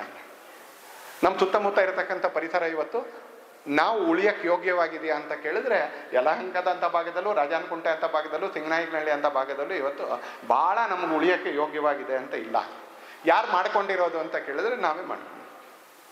ನಮ್ಮ ಬಾಲ್ಯದಲ್ಲಿ ನಮ್ಮ ಮನೇಲಿ ಮುಂಚೆ ನಮ್ಮ ಬಾಲ್ಯದಲ್ಲಿ ನಾನು ಓದ್ತಾ ಇರುವಾಗ, ನಾನು ಹೈಸ್ಕೂಲಲ್ಲಿ ಓದ್ತಾ ಇರುವಾಗ ಇಡೀ ಹೈಸ್ಕೂಲಿಗೆ ನಂದು ಒಂದೇ ಪೆನ್ ಇರ್ತಿತ್ತು. ಇಡೀ 3 ವರ್ಷ ಫಸ್ಟ್ PUC ಮಧ್ಯದಲ್ಲ ಸ್ವಲ್ಪ ಹಾಳಾಯಿತು, ಇನ್ನೊಂದು ಪೆನ್ ತಗೊಂಡೆ. ಅಷ್ಟೊತ್ತಿಗೆ ರೆನಾಲ್ಡ್ಸ್ ಎಲ್ಲ ಬರೋಕ್ಕೆ ಶುರು ಆಗಿಬಿಟ್ಟಿತ್ತು. ನಿಧಾನಕ್ಕೆ ನಮ್ಮದು ಪ್ರವೃತ್ತಿ ಬದಲಾವಣೆ ಆಗ್ತಿತ್ತು. ಪೆನ್ ಎಷ್ಟು ವರ್ಷದಿಂದ ನಮ್ಮ ಕೈಯಲ್ಲಿದೆ, ನಮ್ಮ ಜೋಬಲ್ಲಿದೆ ಅಂದರೆ ಇಲ್ಲಿ ತುಂಬ ಜನರ ಪೆನ್ನು ನಿನ್ನೆನೋ ಮೊನ್ನೆನೋ ಕೊಂಡ್ಕೊಂಡಿರೋದು ಅಥವಾ ಎಲ್ಲ ಸಿಕ್ಕಿತ್ತು ನಮ್ಗೆ. ಮತ್ತು ಇದು ಎಷ್ಟು ದಿನ ಇರುತ್ತೆ ಅಂತ ಕೇಳಿದ್ರೆ ಇನ್ನು 1-2 ದಿನ ಇರುತ್ತೆ. ಭಾಳ ಜನ ದೊಡ್ಡವ್ರ ಪೆನ್ ಸ್ವಲ್ಪ ಸ್ಕೂಲ್ಗೆ ಹೋಗ್ತಾ ಇದ್ರೆ ಮಕ್ಕಳು ಅವ್ರ ಹತ್ರ ಇನ್ನೊಂದು ವರ್ಷ ಇರ್ಬೋದು, ದೊಡ್ಡವರಾದರೆ ಇನ್ನು 1-2 ದಿನ ಇರುತ್ತೆ ಅಂತ. ಮುಂಚೆ ಪೆನ್ ಜೊತೆಗೆ ಅಟ್ಯಾಚ್ಮೆಂಟ್ ಇತ್ತು. ಮೊನ್ನೆ ಯಾರೋ ಬಂದಿದ್ರು ಭೇಟಿಯಾಗಿ ದಿಲ್ಲಿಲಿ, ಕರ್ನಾಟಕದ. ಹೇಳಿದೆ ನನಗೆ ಚಿಕ್ಕನ್ನಲ್ಲಿ ನೀವು ಒಂದು ಪೆನ್ ಕೊಟ್ಟಿದ್ರಿ ಅಂತ ಆ ಹೆಣ್ಣುಮಗಳು ಪೆನ್ ತೆಗೆದು ತೋರಿಸಿದ್ರು ಅಂತಾರೆ. ನನಗೆ ಚಿಕ್ಕನ್ನಲ್ಲಿ ಪೆನ್ ಕೊಟ್ಟಿದ್ರಿ ಅಂದರೆ ಪೆನ್ ಒಂದು ನೆನಪುಗಳ ಜೊತೆಗಿರುತ್ತೆ, ಮೆಮರೀಸ್ ಜೊತೆಗಿರುತ್ತೆ. ಇವತ್ತು ಯೂಸ್ ಆ್ಯಂಡ್ ಥ್ರೋ. ಯಾವುದೇ ವಸ್ತು ಉಪಯೋಗಿಸೋದು ಹೇಗೆ ಅಂದರೆ ಉಪಯೋಗಿಸಿ ಅದನ್ನು ಬಿಸಾಕಿ. ಇದರಿಂದ ಹೊರಗೆ ಬರ್ಬೋದಾ ನಾವು? ಮರ ನೆಡಬೇಕು, ಪ್ಲಾಸ್ಟಿಕ್ ನಿಷೇಧ ಮಾಡಬೇಕು, ಉಪಯೋಗಿಸಬಾರ್ದು. ಆದರೆ ಉಪಯೋಗಿಸೋ ವಸ್ತುಗಳನ್ನೇ ಕಡಿಮೆ ಮಾಡ್ಕೊಳ್ಬೋದಾ? ಪದೇ ಪದೇ ಉಪಯೋಗಿಸ್ಬೋದಾ? ಸಸ್ಟೈನೇಬಿಲಿಟಿ, ಸಂಘ ಪರಿಸರ ಸಂರಕ್ಷಣೆ. ನಾನು ವಿಸ್ತಾರವಾಗಿ ಹೇಳೋದಿಲ್ಲ, ಯೋಚನೆ ಮಾಡಿದ್ರೆ ತುಂಬ ಸಂಗತಿಗಳನ್ನ ಹೇಳ್ಬೋದು ನಾವು. ನಾನು ಶಿವಮೊಗ್ಗ ಜಿಲ್ಲೆಯಲ್ಲಿ ಜಿಲ್ಲಾ ಪ್ರಚಾರಕ್ಕಾಗಿದ್ದಾಗ ಅಲ್ಲಿನ ಒಂದು ಮಠದವರು ಒಂದು ಅಭಿಯಾನ ಆರಂಭ ಮಾಡಿದ್ರು. ನಾನು ಹೇಳಿದ್ರೆ ನಗು ಬರುತ್ತೆ ನಿಮಗೆ ಅಂತ. ಅವರು ಆ ಮಠದ ಸ್ವಾಮೀಜಿಗಳು ತನ್ನ ಸಮಾಜದವರೆಲ್ಲರಿಗೂ ಒಂದು ಸಂಕಲ್ಪ ಕೊಡ್ತಾ ಇದ್ರು, 10 ಚೊಂಬಲ್ ಸ್ನಾನ ಮಾಡಬೇಕು ಅಂತ. ಶಿವಮೊಗ್ಗ ಜಿಲ್ಲೆಯಲ್ಲಿ ವಿಪರೀತ ಮಳೆ ಬರುತ್ತೆ. ನಾನು ಅವ್ರಿಗೆ ಕೇಳಿದ್ದೆ, ಇಷ್ಟೊಂದು ಮಳೆ ಬರುತ್ತೆ ಇಲ್ಲಿ ಯಾಕೆ ಹೇಳ್ತಾ ಇದ್ದೀರಿ ಅಂತ. ಹಂಗಿಲ್ಲ, ಸ್ವಭಾವ ಅನ್ನೋದು ಮಳೆ ಬರೋ ಪ್ರದೇಶಕ್ಕೊಂದು, ಮಳೆ ಬರದೇ ಇರೋ ಪ್ರದೇಶಕ್ಕೊಂದು ಅಂತಿಲ್ಲ. ಹಣವಂತರಿಗೊಂದು ಸ್ವಭಾವ, ಹಣ ಇಲ್ಲದೆ ಇರೋರ್ಗೊಂದು ಸ್ವಭಾವ ಅಂತಿಲ್ಲ. ಶವರ್ ಇರೋರ್ಗೊಂದು ಸ್ವಭಾವ, ಕೊಡದಲ್ಲಿ ನೀರು ಹೊತ್ಕೊಂಡ್ಬರ್ಬೇಕು ಅನ್ನೋರ್ಗೆ ಸ್ವಭಾವ ಅಂತಿಲ್ಲ. ಎಲ್ಲರ ಸ್ವಭಾವನೂ ಒಂದೇ ಇರಬೇಕು. 10 ಚೊಂಬಲ್ ನೀರು ಮಾಡಬೇಕು, ಸ್ನಾನ ಮಾಡಬೇಕು ಅಂತ ಹೇಳ್ತಿದ್ರು. ಇವತ್ತು ಇಲ್ಲಿರೋ ಯಾರಿಗಾದ್ರೂ ನಾನು ಅದನ್ನು ಹೇಳಿದ್ರೆ, ಒಂದ್ಸಲಿ ಶವರ್ ಇರೋ ಮನೇಲಿ ನಮ್ಮ ಮನೇಲಿ ಚೊಂಬೆ ಇಲ್ವಲ್ಲ ಸರ್, ಅಳಿಯೋದು ಯಾವುದರಿಂದ ಅಂತ ಕೆಲವರು ಪ್ರಶ್ನೆ ಕೇಳ್ತಾರೆ. ಒಂದ್ಸಲಿ ಯೋಚನೆ ಮಾಡಿದ್ರೆ ಒಂದ್ಸಲಿ ಹೌದಲ್ವಾ, ನಮ್ಮ ಮನೆಗೇನೋ ಬೋರ್ವೆಲ್ಲಿಂದ ನೀರು ಬರ್ಬೋದು, ಅದರ ಪಕ್ಕದಲ್ಲಿ BMS ಇನ್ಸ್ಟಿಟ್ಯೂಟ್ ಪಕ್ಕದಲ್ಲಿ ಇರ್ತಕ್ಕಂಥ ಕಾವೇರಿ, ಆ ಕಾವೇರಿ ಅಲ್ಲಿಗೆ ಬರೋಕ್ಕೆ ಅದು ಎಷ್ಟು ಅಡಿ ಮೇಲೆ ಬರಬೇಕು ಅಂತ ಕೇಳಿದ್ರೆ 1000 ಅಡಿ ಮೇಲೆ ಬರಬೇಕು. ಅದು ಕಾವೇರಿ ಇರೋ ಜಾಗದಿಂದ ಅದು ಯಲಹಂಕಕ್ಕೆ ಬರಬೇಕು ಅಂತ ಹೇಳಿದ್ರೆ ಅದು 1000 ಅಡಿ ಮೇಲೆ ಬರಬೇಕು. 9 ಕಡೆಗಳಲ್ಲಿ ಕಾವೇರಿನ ಪಂಪ್ ಮಾಡಿದ್ರೆ ಅದು ಯಲಹಂಕಕ್ಕೆ ಬರುತ್ತೆ. ಆ ಪಂಪ್ ಮಾಡೋ ಪಂಪ್ಗಳನ್ನ ನೋಡ್ಬೇಕು ನೀವು. ತೊರೆಕಾಡಿನಹಳ್ಳಿಯಿಂದ ಈಚೆಗೆ ಪಂಪ್ಗಳನ್ನ ನೋಡಿದ್ರೆ ಒಂದೊಂದು ನಮ್ಮ ಕೈಗೆ ಸಿಗೋದಿಲ್ಲ, ಅಷ್ಟಷ್ಟು ದೊಡ್ಡ ಪಂಪ್ಗಳಿದಾವೆ. ಅಂದರೆ ನಮ್ಮ ಮನೆಗೆ ಬರುವ ನೀರಿನ ಒಂದು ಹನಿ 1000 ಅಡಿ ಮೇಲೆ ಪಂಪ್ ಆಗೋದು ಬರುತ್ತೆ ಅಂತಲೇ. ಅದಕ್ಕೆ ವ್ಯಯ ಆಗುತ್ತಂತ ಸಂಪನ್ಮೂಲ ಇಂಥದ್ದು. ಅದರ ಮಧ್ಯದಲ್ಲಿ ನನಗೆ ಬೇಕೋ ಬೇಡವೋ ಬಕೆಟಲ್ಲಿರೋ ಅರ್ಧ ನೀರು ಚೆಲ್ತೀನಿ, ನಾನು ಬೇಕೋ ಬೇಡವೋ ಚೆಲ್ತೀನಿ ಅಂತ ಯೋಚನೆ ಮಾಡಿದ್ರೆ ಎಲ್ಲದಕ್ಕೂ ಮಾರ್ಗ ಹುಡುಕುತ್ತೆ. 10 ಚೊಂಬಲ್ ಸ್ನಾನ ಮಾಡಬೇಕು ಅಂತ ಹೇಳ್ತಾ ಇದ್ದಿದ್ದು ಯಾಕೆ ಅಂತ ಇವತ್ತು ಅರ್ಥ ಆಗುತ್ತೆ. ಅವತ್ತು ನನಗೆ ಪ್ರಶ್ನೆ ಇತ್ತು, ಶಿವಮೊಗ್ಗದಷ್ಟು ಮಳೆ ಬರೋ ಜಾಗದಲ್ಲಿ ನೀವು ಯಾಕೆ ಸ್ವಾಮೀಜಿ 10 ಚೊಂಬಲ್ ಸ್ನಾನ ಮಾಡಬೇಕು ಅಂತ ಹೇಳ್ತಾ ಇದ್ದೀರಿ? ಪರಿಸರ ಸಂರಕ್ಷಣೆ ಸಂಘ ತಗೊಂಡಿರ್ತಾರೆ. ಯಾಕಂದ್ರೆ ಭೂಮಿ ಎಲ್ರಿಗೂ ಸೇರಿದ್ದು, ಮುಂದಿನ ಪೀಳಿಗೆಗೂ ಸೇರಿದ್ದು. ಅವರು ಬದುಕಕ್ಕಾಗೋಂಗೆ ಇರಬೇಕು. ಬರೀ ನಾನು ಬದುಕಿದ್ರೆ ಸಾಲೋದಿಲ್ಲ, ಅವರು ಬದುಕಕ್ಕಾಗೋಂಗೆ ಇರಬೇಕು. ಫ್ಯಾನ್ ಹಾಕಿದ್ರೆ ಗಾಳಿ ಬರುತ್ತೆ, ಆದರೆ ಆ ಗಾಳಿ ಸ್ವಚ್ಛವಾಗಿರ್ಬೇಕು, ಹಿತಕಾರಿಯಾಗಿರ್ಬೇಕು.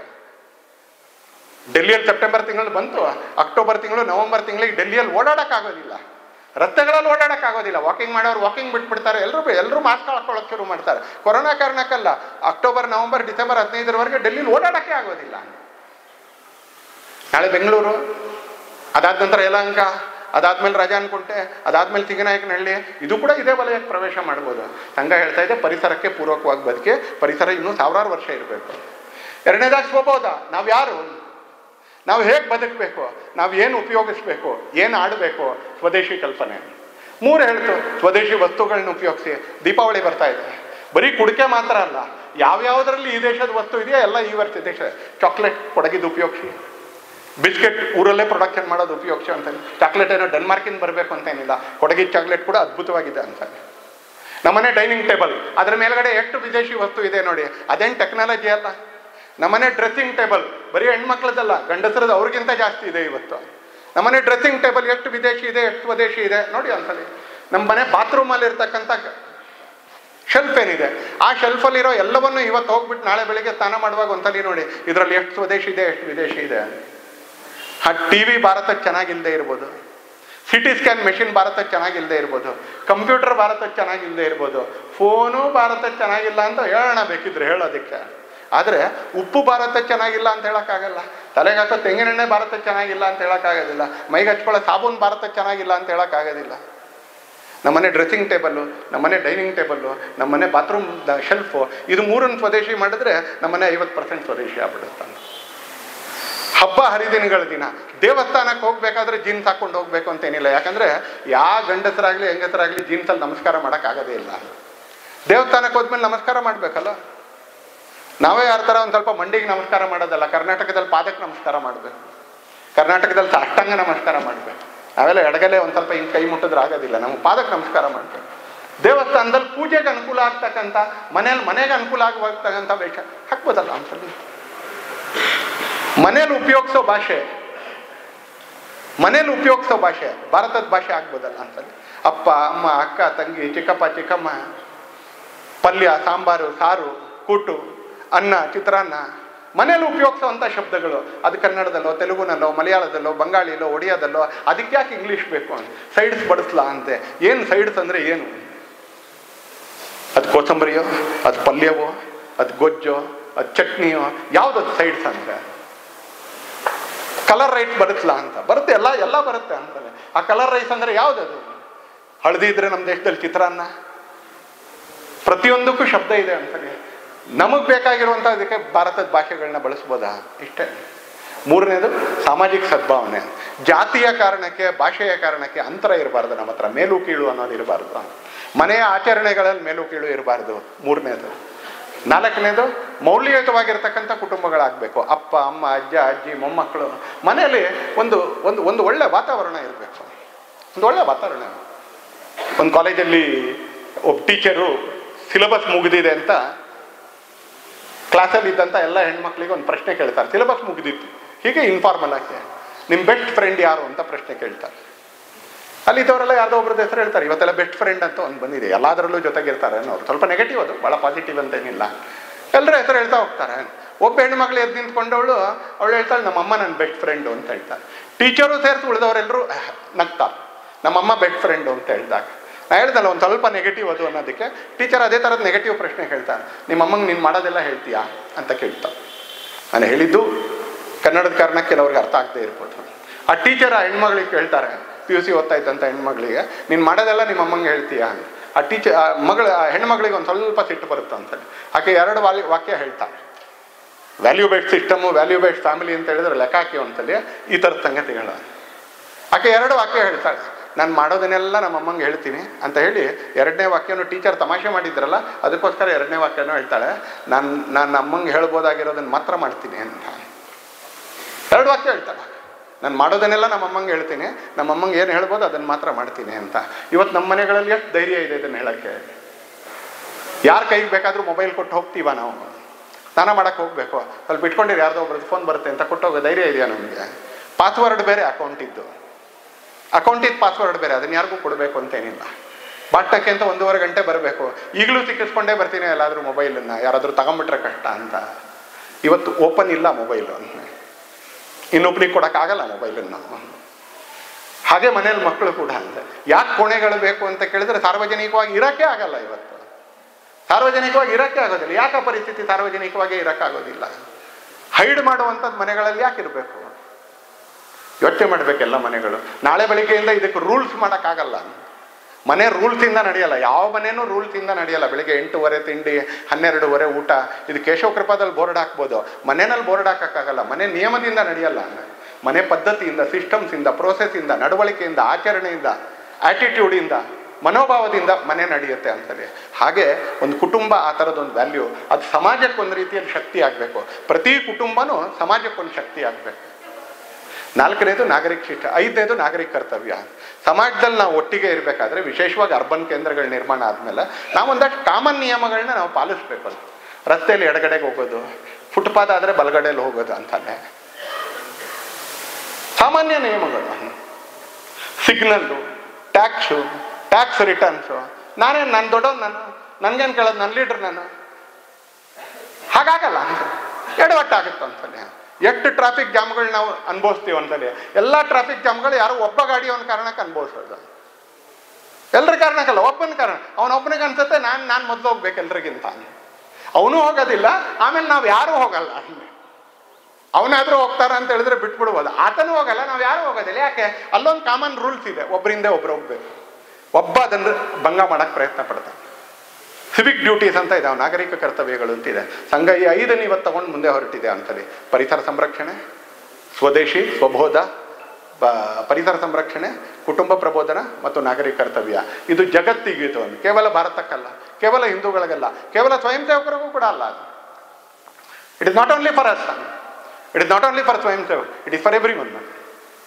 ಒಟ್ಟಿಗೆ ಮನುಷ್ಯ ಬದುಕಬೇಕಾದ್ರೆ ನಾವು ಕೆಲವು ಸಮಾನವಾಗಿರ್ತಕ್ಕಂಥ ಅಂಶಗಳನ್ನ ನಿಯಮಗಳ ಥರ ಮಾಡ್ಕೊಂಡು ನಾವು ಬದುಕ್ತಾವೆ, ನಮ್ಮ ದೇಶದಲ್ಲಿ ಬದುಕ್ತಾವೆ. ಆ ಕಾರಣಕ್ಕೆ ನಾವು ಲಕ್ಷಾಂತರ ವರ್ಷಗಳಿಂದ ಬದುಕೊಂಡು ಬರ್ತಾ ಇದ್ದೀವಿ. ಇದನ್ನೇ ಇವತ್ತಿನ ಪೀಳಿಗೆಗೂ ನೆನಪು ಮಾಡಿಕೊಡ್ಬೇಕು, ಜಗತ್ತಿನ ಬೇರೆ ದೇಶಗಳಿಗೂ ನೆನಪು ಮಾಡಿಕೊಡ್ಬೇಕು ಅಂತಕ್ಕಂಥ ಒಂದು ಕರ್ತವ್ಯ ಜೊತೆಗೆ ಇವತ್ತು ತಗೊಂಡಿದ್ದೀವಿ.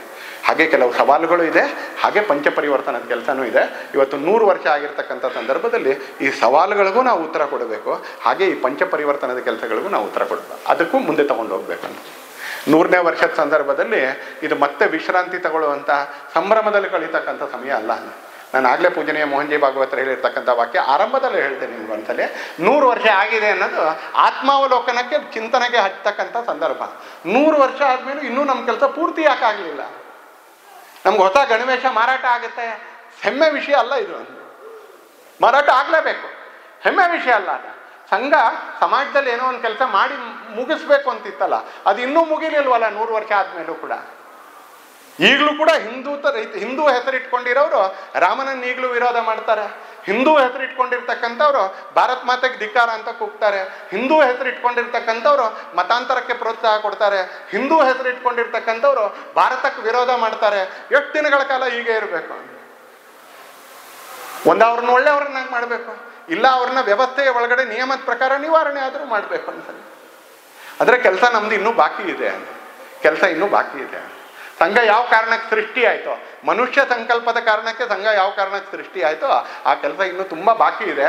ಅದು ಇನ್ನೂ ತುಂಬ ದಿನ ಬಾಕಿ ಇರಬಾರ್ದು ಅಂತಕ್ಕಂಥ ಸಂಕಲ್ಪ ಮಾಡೋದಕ್ಕೆ ಇವತ್ತು ವಿಜಯದಶಮಿ ಉತ್ಸವ ದಿನ ನಾವು ಸೇರಿ. ತುಂಬ ಬಾಕಿ ಇರಬಾರ್ದು. ಸಮಾಜ ಈ ಎಲ್ಲ ಸಂಗತಿಗಳನ್ನ ರೂಢಿಸ್ಕೊಂಡ್ಬಿಡ್ಬೇಕು. ಯಾವುದೋ ಒಂದು ಕಾಲದಲ್ಲಿ ಒಂದು 2000 3000 ವರ್ಷಗಳ ಕೆಳಗೆ ರಾಷ್ಟ್ರೀಯ ಸ್ವಯಂ ಸೇವಕ ಸಂಘ ಇರಲಿಲ್ಲ, ಸಮಾಜ ಚೆನ್ನಾಗಿತ್ತು. ಇವತ್ತು ಅದರಲ್ಲಿ ಏನೋ ಕೊರತೆ ಆಗಿದೆ, ಹಾಗಾಗಿ ಸಂಘ ಬಂದಿದೆ, ಸಂಘ ಪ್ರಾರಂಭ. ಇದು ಹೀಗೆ ಮುಂದುವರಿಬೇಕು ಅಂತಲ್ಲ, ಸಮಾಜ ಆ ಥರದ್ದಾಗ್ಬಿಡ್ಬೇಕು ಅಂತಕ್ಕಂಥ ಒಂದು ದೊಡ್ಡ ಸಂಕಲ್ಪದ ಜೊತೆಗೆ ನಾವೆಲ್ಲರೂ ಕೂಡ ಹೊರಟಿದ್ದೀವಿ ಅಂತ. ಆ ಯಾತ್ರೆಗೆ 100 ವರ್ಷ, ಯಾವುದೇ ವಿರೋಧಾಭಾಸ, ಯಾವುದೇ ಕಾನ್ಫ್ಲಿಕ್ಟ್ ಇಲ್ಲದೆ, ಯಾವುದೇ ಡಿವಿಷನ್ ಇಲ್ಲದೆ, ವಿಭಜನೆ ಆಗಿದೆ. ನಮ್ಮ ಉದ್ದೇಶದಲ್ಲಿ ಯಾವುದೇ ಶಿಥಿಲತೆ ಇಲ್ಲದೆ, ಯಾವ ಡೈಲ್ಯೂಷನ್ ಇಲ್ಲದೆ, ನಮ್ಮ ಆಚರಣೆಯಲ್ಲಿ ಯಾವುದೇ ಶಿಥಿಲತೆ ಇಲ್ಲದೆ, ಯಾವ ಡಿಸ್ಕಾರ್ಡೆ ಇಲ್ಲದೆ, ಇವತ್ತು 100 ವರ್ಷಗಳ ನಂತರ ಕೂಡ ಇದು ಹಿಂದೂ ರಾಷ್ಟ್ರ, ಇದಕ್ಕೆ ನಾನು ಕೆಲಸ ಮಾಡಬೇಕು, ನನ್ನ ಆಚರಣೆಗಳನ್ನ ಶುದ್ಧ ಇಟ್ಕೊಳ್ಬೇಕು ಅಂತಕ್ಕಂಥ ಸಂಕಲ್ಪದ ಜೊತೆಗೆ ಇವತ್ತು ಕೋಟ್ಯಾಂತರ ಸ್ವಯಂ ಸೇವಕರು ಲಕ್ಷಾಂತರ ಸ್ಥಾನಗಳಲ್ಲಿ ಇವತ್ತು ಸಂಘ ಚಟುವಟಿಕೆಯನ್ನು ಬೆಳೆಸ್ತಾ ಇದ್ದಾರೆ ಅಂತೇಳಿ.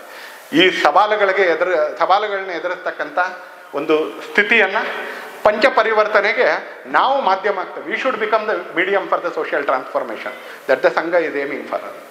ಸಂಘ ಯಾವುದಕ್ಕೋಸ್ಕರ ಸಂಕಲ್ಪ ತೊಟ್ಟಿದೆಯೋ ಆ ಸಾಮಾಜಿಕ ಪರಿವರ್ತನೆಗಳಿಗೆ ನಾವೆಲ್ಲರೂ ಮಾಧ್ಯಮ ಆಗೋದ್ರ ಮುಖಾಂತರ ಮುಂದಿನ ದಿನಗಳಲ್ಲಿ ಈ ಕೆಲಸವನ್ನು ಮತ್ತಷ್ಟು ಎತ್ತರದ ಚಟುವಟಿಕೆಗೆ ತಗೊಂಡು ಹೋಗುವಂಥ ಕೆಲಸ ಮಾಡೋಣ. ನಮ್ಮೂರಿನ ಶಾಖೆ, ನಮ್ಮೂರಿನ ಮಿಲನ, ನಮ್ಮೂರಿನ ಸಂಘ ಮಂಡಳಿ, ನಮ್ಮೂರಿನ ಉತ್ಸವ, ನಮ್ಮೂರಲ್ಲಿ ನಡೀತಕ್ಕಂಥ ಪಂಚಪರಿವರ್ತನೆಯ ಚಟುವಟಿಕೆಗಳು, ಅದ್ರ ಜೊತೆಗೆ ನನ್ನ ಪರಿಸರದಲ್ಲಿರ್ತಕ್ಕಂಥ ಸವಾಲುಗಳು, ಆ ಸವಾಲುಗಳಿಗೆ ಒಟ್ಟಿಗೆ ಸೇರಿ ಹೇಗೆ ಉತ್ತರ ಕೊಡ್ಬೋದು, ಅದ್ರ ಜೊತೆಗೆ ನನ್ನಲ್ಲಿ, ನನ್ನ ಕುಟುಂಬದಲ್ಲಿ, ನನ್ನ ಸುತ್ತಮುತ್ತ ಇರತಕ್ಕಂಥ ಪರಿಸರದಲ್ಲಿ ಈ ಪಂಚಪರಿವರ್ತನೆಯ ಕೆಲಸದ ಸಂದೇಶವನ್ನು ಆಚರಣೆಯ ದಿಟ್ಟಿಗೆ ತಗೊಂಡು ಹೋಗೋಣ ಅನ್ನುವಂಥ ಪ್ರಯತ್ನದ ಸಂಕಲ್ಪ ತೊಡ್ತಾ ವಿಶ್ವಾವಸುನಾಮ ಸಂವತ್ಸರದ ವಿಜಯದಶಮಿ ದಿನ ಆ ಶ್ರೇಷ್ಠ ಸಂಕಲ್ಪ ನಮ್ಮೆಲ್ಲರದಾಗಲಿ ಅಂತಕ್ಕಂಥ ಹಾರೈಕೆಯ ಜೊತೆಗೆ ಮತ್ತೊಮ್ಮೆ ವಿಜಯದಶಮಿ ಶುಭಾಶಯಗಳನ್ನ, ನವರಾತ್ರಿಯ ಕಡೆಯ ದಿನದ ಶುಭಾಶಯವನ್ನು ನಿಮ್ಮೆಲ್ಲರಿಗೂ ಸಮರ್ಪಿಸ್ತಾ ನನ್ನ ಮಾತುಗಳನ್ನ ನಾನು ಮುಕ್ತಾಯ ಮಾಡ್ತೀನಿ.